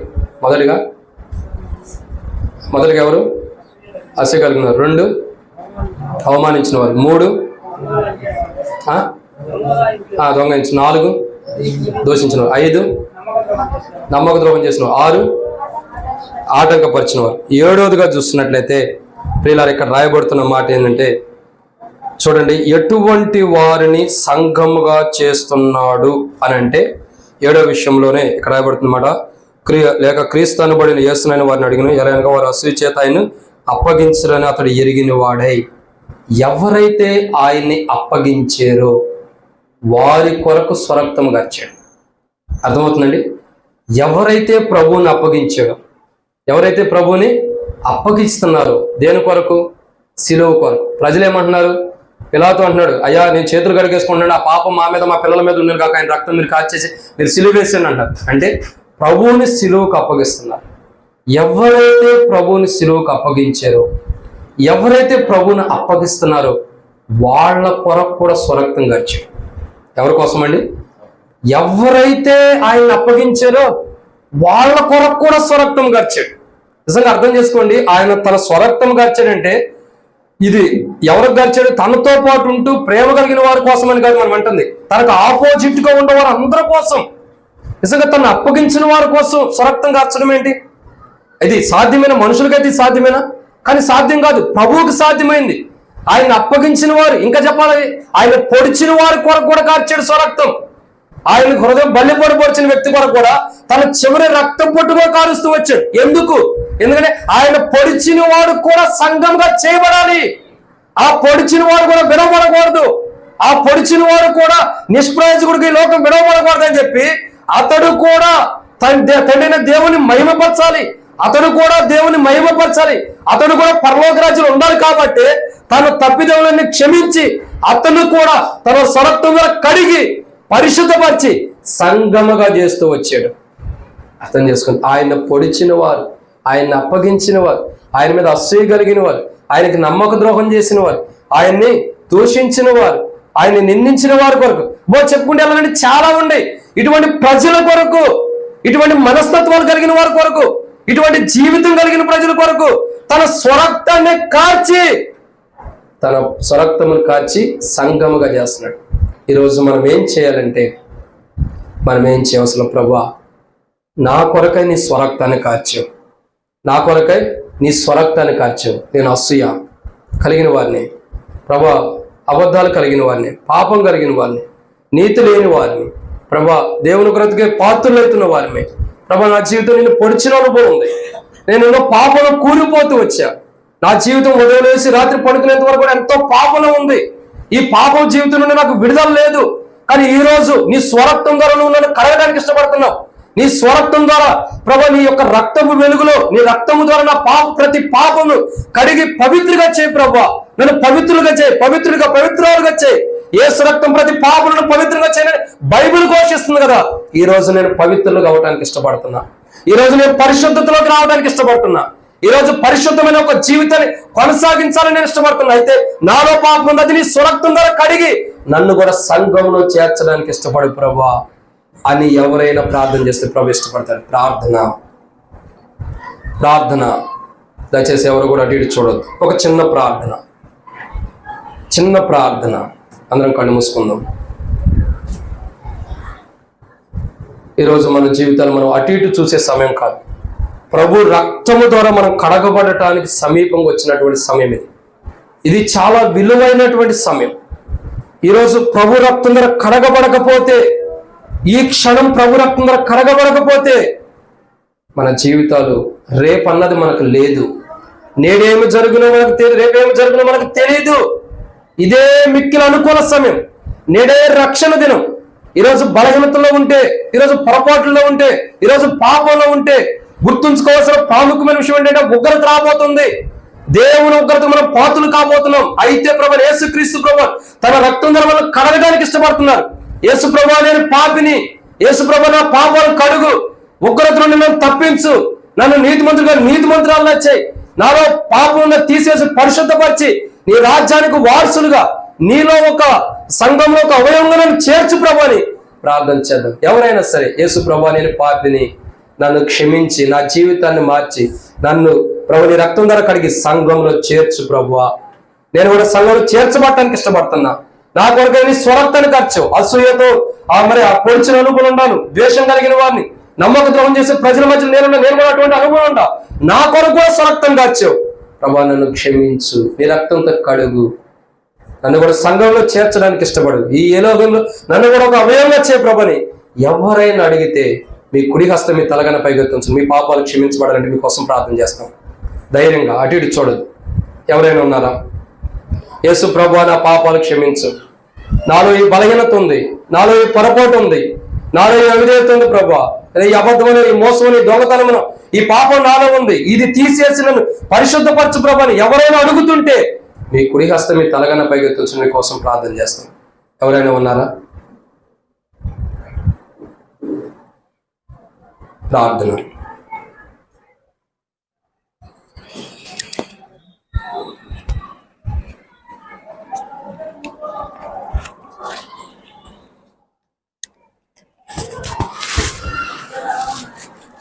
దయచేసి అలాగే గమనించుకోండి. ప్రార్థన చేస్తాము.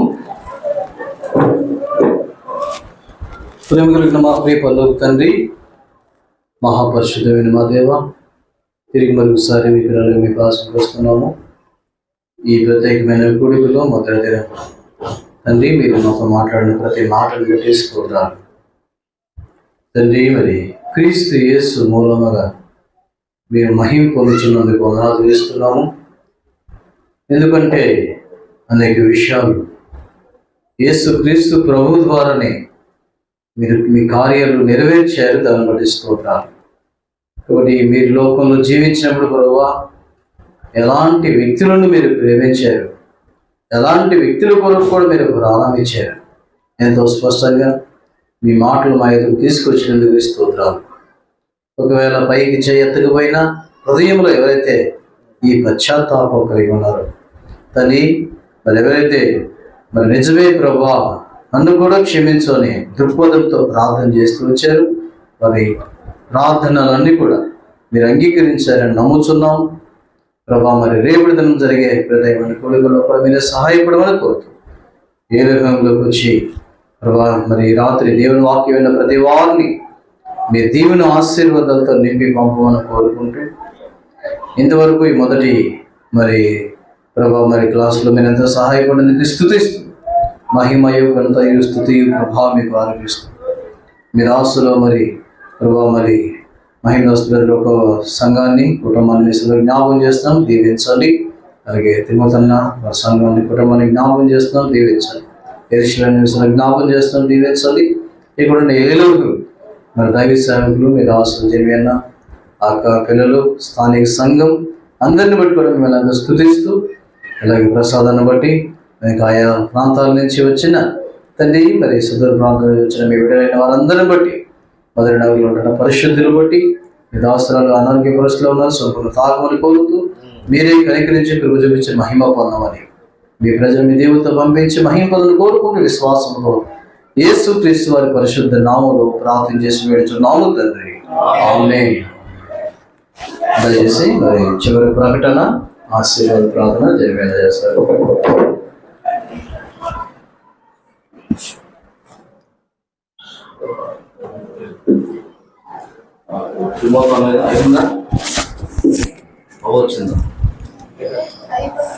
అయిపోయిందా? సరే, అయితే ప్రార్థన చేద్దాం. దానికి ముందు ప్రకటన. మరి వాస్తవానికి కూడికల ఉద్దేశం ఏంటంటే, ప్రభుత్వం అయితే ప్రతి నెల ఒక అంటే మొదటి వారంలో కానీ రెండవ ఏదైనా ఒక ఆదివారం ఎవరైనా దైవ సేవలు పిలిపించి స్పెషల్గా సంఘానికి కూడిక ఉండాలని ఆశిస్తున్నాం. శనివారం రాత్రి,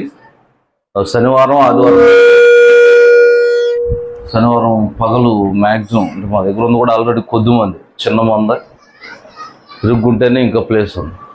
అదే ఎరుషలేం అంత మందిరం పూలపేట చుట్టూ కూర్చోవాల్సి వచ్చేసి. సో కాబట్టి కొద్దిమంది ఈ పరిచయ ప్రార్థన చేయండి.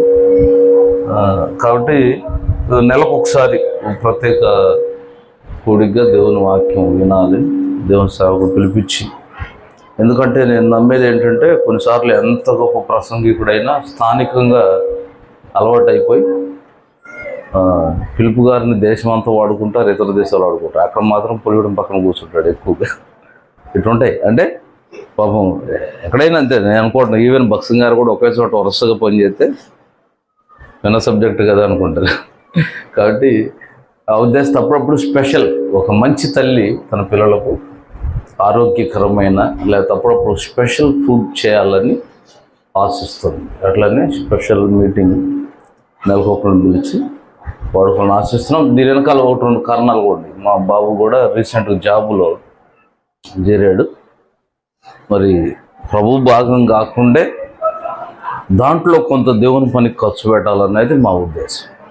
ఎందుకంటే చాలాసార్లు విశ్వాసులు చెప్పడమే కాదు, అంటే నా నమ్మకం, నా ఫాల్స్, నేను అనుసరించేది ఏ విషయం అని చెప్పారంటే ఫస్ట్ నేను పాటించాలి. First I has to follow. ఆ తర్వాతే చెప్తే మనం పాటించుడు ద్వారా విశ్వాసులు ఎక్కువ నేర్చుకుంటారు. అది నేను నమ్ముతున్నాను. బోధించుడు ద్వారా కంటే పాటించుడు ద్వారా ప్రజలు వాళ్ళు నేర్చుకోకపోయి నాకు అనవసరం. ఎవరు నేర్చుకున్నా నేర్చుకోకపోయి నేను పాటించాలి దైవ నియమాన్ని అన్న ఉద్దేశంతో ఒకవేళ మా ఇంట్లో ఫస్ట్ జాబ్ చేయడం మా వాడి ఫస్ట్ టైం కనుక ప్రభు కాకే దేవుని పనికి కొంత ఖర్చు పెట్టాలన్నది మా ఉద్దేశం. కాబట్టి అందుకు ప్రతి నెల కొంత మీటింగ్స్ కలిగి ఉన్న ఆశపడ్డాం. రెండోది అనుకోకుండా సందర్భం కూడా రేపటి దినం మాది మ్యారేజ్ డే కూడా ఎన్ని సంవత్సరాలు కూడా చూడలేదు. అంటే మ్యారేజ్ డే అనేది ప్రాముఖ్యం కాదు కానీ ఆ సందర్భానుసారంగా దేవుని వాక్యం వినాలని. రెండవది ఇంకొకటి బెన్నీ బ్లెస్ వచ్చారా ఒక్కొక్కసారి అదే తర్వాత బెన్నీ ఉండాలిగా వెళ్ళాడు అడికి వెళ్ళిపోయాడు మళ్ళీ ఇంతలోనే సందకాడు ఉన్నాడు. సరే వాళ్ళని ప్రేమించి దేవుడిచ్చిన కుమారుడు ఇమ్మానుయేల్ తంద కూడా బర్త్డే రేపు ఫస్ట్ బర్త్డే. సో ఈ రెండు సందర్భాలు కూడా వచ్చినాయి. అందుకని రేపు మెయిన్ రేపటి కొరకు రేపు ఆదివారం అన్నోళ్ళు ఉంటారు, ముగ్గురు కూడా మన మధ్య ఉంటారు. తర్వాత రేపు సాయంకాలం ఈ ప్రత్యేకమైన వ్రతంతో కూడిక ఉంటుంది. ఈ మ్యారేజ్ డేకి సంబంధించి కానీ ఇమ్మానుయేల్ బర్త్డేకి ఫస్ట్ బర్త్డేకి సంబంధించి కానీ వ్రతంతో కూడుకుంటుంది. సో రేపు ఇప్పుడు కూడా మనం ప్రేమ ఎందుకు కలిగి ఉంటాం, రేపు ఇంకా కొంచెం ప్రత్యేకమైన ప్రేమ ఎందుకు కూడా కలిగి ఉంటాం. రేపు ఉదయం ఆరాధన పరిచర్య కూడా ఉంటుంది. ఈ విషయాల కొరకు ప్రార్థన చేయండి. మా పరిచర్య కొరకు కూడా ప్రభుకు నమ్మకంగా మరి ప్రభు వస్తే ఎత్తబడాలి, ఇది నా ప్రధానమైన. కాబట్టి పౌలు చెప్పినట్టు ఇతరులకు ప్రకటించి నేను భ్రష్టుడిని కాకున్నట్లని సేవంతా చేసి ఎవరికి విడిచిపెట్టబడ్డాం. అంతకంటే దౌర్భాగ్యత మరొకటి లేదు. సో ప్రభు వస్తే ఎత్తబడాలనే ఉద్దేశంతో ప్రభు సేవిస్తున్నాం. మా కొరకు కూడా ప్రార్థన చేయండి. రెండు బయట నుంచి ఎక్కువగా ఎవరిని పిలవలేదు. ఇది అన్నోళ్ళు మీరు పరిచయస్తులు తప్ప చాలామంది తెలియకుండా ఫోన్లు చేశారు. కొంత రావాలనే ఉద్దేశమే ప్రత్యేక కొడుకులే పాంప్లెట్ చాలా అడవుడిగా ఉందంట కొంతమంది అన్నారు. సరే అయితే మేము పెట్టుకుందే ఒక లిమిటెడ్గా ఉండాలని. సో అందుకే ప్రభు ఈ దినం కూడా సహాయపడ్డాడు. మరి అన్నోళ్ళు కూడా హైదరాబాద్ నుంచి వచ్చారు పిలవగానే, చాలా సంతోషం. రేపటి దినం కూడా మన మధ్య ఉంటారు. ప్రధానంగా రేపు ఉదయం ఆరాధన పోవద్దు, రేపు సాయంకాలం చివరి కూడిక ప్రత్యేక కూడిక. తర్వాత మెయిన్ గాస్పుల్ ఉంటుంది. మరి 5:30 కన్నా వస్తే లేదు, కనీసం 6కి స్టార్ట్ చేసిన ఒక అరగంట అయినా కొంచెం ఎక్కువ టైం కూడా చేద్దాం అనుకున్నా. 5:30 కన్నా అట్లా స్టార్ట్ చేస్తే ఒక సువార్త ఉంటుంది. అట్లా చిన్న రిలాక్స్ అయ్యి కూడికలోకి వెళ్తాం. ఈరోజు కూడా బాగా లేటుగా స్టార్ట్ చేస్తాం. 7కి ప్రవచితం, రేపు సాయంత్రం 7కే స్టార్ట్ చేస్తాం. 8:30కి కానీ 8:45కి కానీ క్లోజ్ చేస్తాం. ఈ విషయం జ్ఞాపకం పెట్టుకోండి. రేపు కూడా ప్రేమ ఉంటుంది. మరి మీరు కూడా రండి. స్థానికులు మెయిన్ మీరు రావడం, ఇతరులని పురికొల్పడం, ప్రేరేపించడం, ఆహ్వానించడం మన బాధ్యత. ఆహ్వానించకపోతే మిమ్మల్ని లెక్క అడుగుతాడు దేవుడు. ఆహ్వానించి నాకు రాకపోతే వాళ్ళ లెక్క. మనం కొంతమంది విషయంలో ఎటాకు రారులేని ముందే ఆహ్వానించి వాళ్ళు రారులేనా అంటుంటారు. వస్తారో రారు వాళ్ళ సంగతి అది వేరే విషయం. నువ్వు చెప్పటం నీ బాధ్యత. ముందే చెప్పలేదంటే మనం దోషులు. కయ్యను హేబేల్ని అడిగాడా లేదా నీ తమ్ముడైనా, కయ్యను అడిగాడు లేదా నీ తమ్ముడైనా హేబేల్ ఎక్కడ? లోకస్వార్త 17 10 మంది కుష్ఠరోగులు ఒకడు శుద్ధుడైతే ఏమడిగాడు? వచ్చి కృతాస్తులు చెల్లిస్తుంటే ముందు నీ ఆరాధన ఆపు, ఆ తమ్ముడుగురు వాళ్ళని పిలిచావు లేదా? వాళ్ళని పిలవకుండా వచ్చి ఇక్కడ ఆరాధన చేస్తా అన్నట్టుగా ఆ తమ్ముడుగురు ఎక్కడ? కాబట్టి ఇతరుల విషయమై మన పట్టింపు, మన బాధ్యత అవసరం. సో మనం ఇతరులను కూడా ఆహ్వానించాలి. ఆ విషయం జ్ఞాపకం పెట్టుకోండి. చివరి ప్రార్థనతో అందజేస్తాడు తిమోతిని. చివరి ప్రార్థన ఆశీర్వాదంతో ముగిద్దాం. ప్రేమ ఉంది. దైవ సేవకుల వరకు కొద్దిమంది ఉన్నారు కాబట్టి అక్కడ గదిలో కూర్చోండి. ఇక్కడ ఒకేసారి మిగిలిన వాళ్ళు కూర్చోడానికి వీలు ఉంటుంది. యవనస్తులు జాను తమ్ముడు కూడా చాపలు తీసేయండి. తర్వాత ప్రేమ చేసుకొని ముగించుకొని వెళ్ళవచ్చు. ఈ విషయం జ్ఞాపకం పెట్టుకొని రేపు ఆరాధన తిరిగి సాయంత్రం సువార్త మెయిన్ చదువు కొలది అందరు రావడానికి ప్రయత్నించండి. ఈ దినాల్లో సువార్త చాలా అరుదుగా జరుగుతుంది. ఒకప్పుడు కొంచెం విరివిగా చేసేవాళ్ళు కానీ చాలా ప్రతికూల పరిస్థితుల్లో చాలా తక్కువ మంది చేస్తున్నారు. కానీ చాలా సంతోషం. యెరూషలేం నుండి మీరు ప్రతి వారం నెలకు ఒక వారం ప్రతి మంగళవారం చాలా సంతోషం. ఒక వెహికల్ కొనల్లా దానికి ప్రతి ఊరు ప్రతికూలతున్నా కానీ వెళ్ళిపోతూనే ఉన్నారు. చాలా సంతోషం. ఈ గాస్పుల్ ఈ రోజుల్లో చాలా బ్రేక్స్ పడ్డాయి కాబట్టి చాలా సంతోషం. అది మేము ఎంతో ఆనందిస్తున్నాం. కాబట్టి రేపు కూడా సువార్త ఉంటుంది. అందరూ సద్వినియోగం చేసుకోవాలని ప్రేమతో మనవి చేస్తాం. చివరి ప్రార్థనతో ముగిద్దాం. కూర్చో. ప్రేమల తండ్రి నీకు వందనాలు చెల్లించుకుంటున్నాం. మీరు అసలు జరిగారు వారు తీసిన పొరపాటుకు మాత్రమే కుటుంబంగా ఇంకా కాపాడుతారు ప్రకారం బాబుని సేవించిన వాళ్ళు అనేక పరిస్థితులు వాటన్నిటిలో కూడా కాపాడి భద్రపరిచి మీ పరిచర్యలు మీ పాటలు మీ పనులు పొందనాలు దైవంగా ఆశించిన రీతిగా మా రీతిలో కూడా కలిగి చేయండి. లోకాసు 12 సమీక్ష 30 ప్రకారం చిన్న మంద భయపడదు రాజ్యం అంటూ తల్లి కృష్ణ సమీక్ష రాత్రి చిన్న మంది దీవించిన ఆస్వాదించండి. చెప్పడం మాట పగింపు చేయండి. రేపు ఆరాధన తండ్రి మరి బర్త్డే ఉంది, రాత్రి మ్యారేజ్ గా ఉంది తండ్రి, రాత్రి ప్రత్యేకమైన కోరిక అన్నింటినీ మీరు కోరుతూ వచ్చే ప్రతి ఒక్కరిని మీరు దీవించండి. మిగతా భోజన సహవాసం ప్రేమ దీవెనకరంగా చేయండి. ఈ ప్రాంత వాసులు అందరూ కూడా దర్శించండి. రేపు సాయంకాలం ఇచ్చేటువంటి సువార్త కూడా ఎంతో ఘనంగా జరగడానికి అనేకులు వినిపించడానికి కూడా మంచి వాతావరణం కూడా మీరు దయచేయమని ప్రార్థిస్తూ మా సహవాసం దీవెనకరంగా చేయమని వందనాలు చెల్లిస్తూ మీకు అప్పగించుకోండి. యేసుక్రీస్తు వారి పరిశుద్ధమైన నామములో ప్రార్థించి వేడుకొనిచున్నాము తండ్రి. ఆమేన్. ఆమేన్. మన తండ్రి అయిన దేవుడి ప్రేమయు కుమారుడు యేసుక్రీస్తు వారి పరిశుద్ధాత్మికమైన సహవాసం చేర్చిన మనకు తన ప్రేమించే వారికి సకల పరిశుద్ధులకు ఇప్పుడు ఎల్లప్పుడు సదాకాలము ఏ నిలగిన సంఘానికి తోడే ఉండును గాక. ఆమేన్. లోకముతో వేరుపడిన వారే ఈ సంఘము, లోకానికి రక్షణ మార్గం చూపు దీప సంఘము. లోకముతో వేరుపడిన వారే ఈ సంఘము, లోకానికి రక్షణ మార్గం చూపు దీప సంఘము. సంఘము దేవునికి సంఘము, దేవముల సంఘము దేవునికి సంఘము. పావనము యేసు ప్రభువు పాలించు సంఘము, పావనుడకు యేసు ప్రభువు పాలించు సంఘము. దేవముల సంఘము దేవునికి సంఘము, దేవముల సంఘము దేవునికి సంఘము. రైట్, అందరికీ చాలా ఓకే. లేస్తే ఇక్కడ ఏర్పాటు చేస్తారు.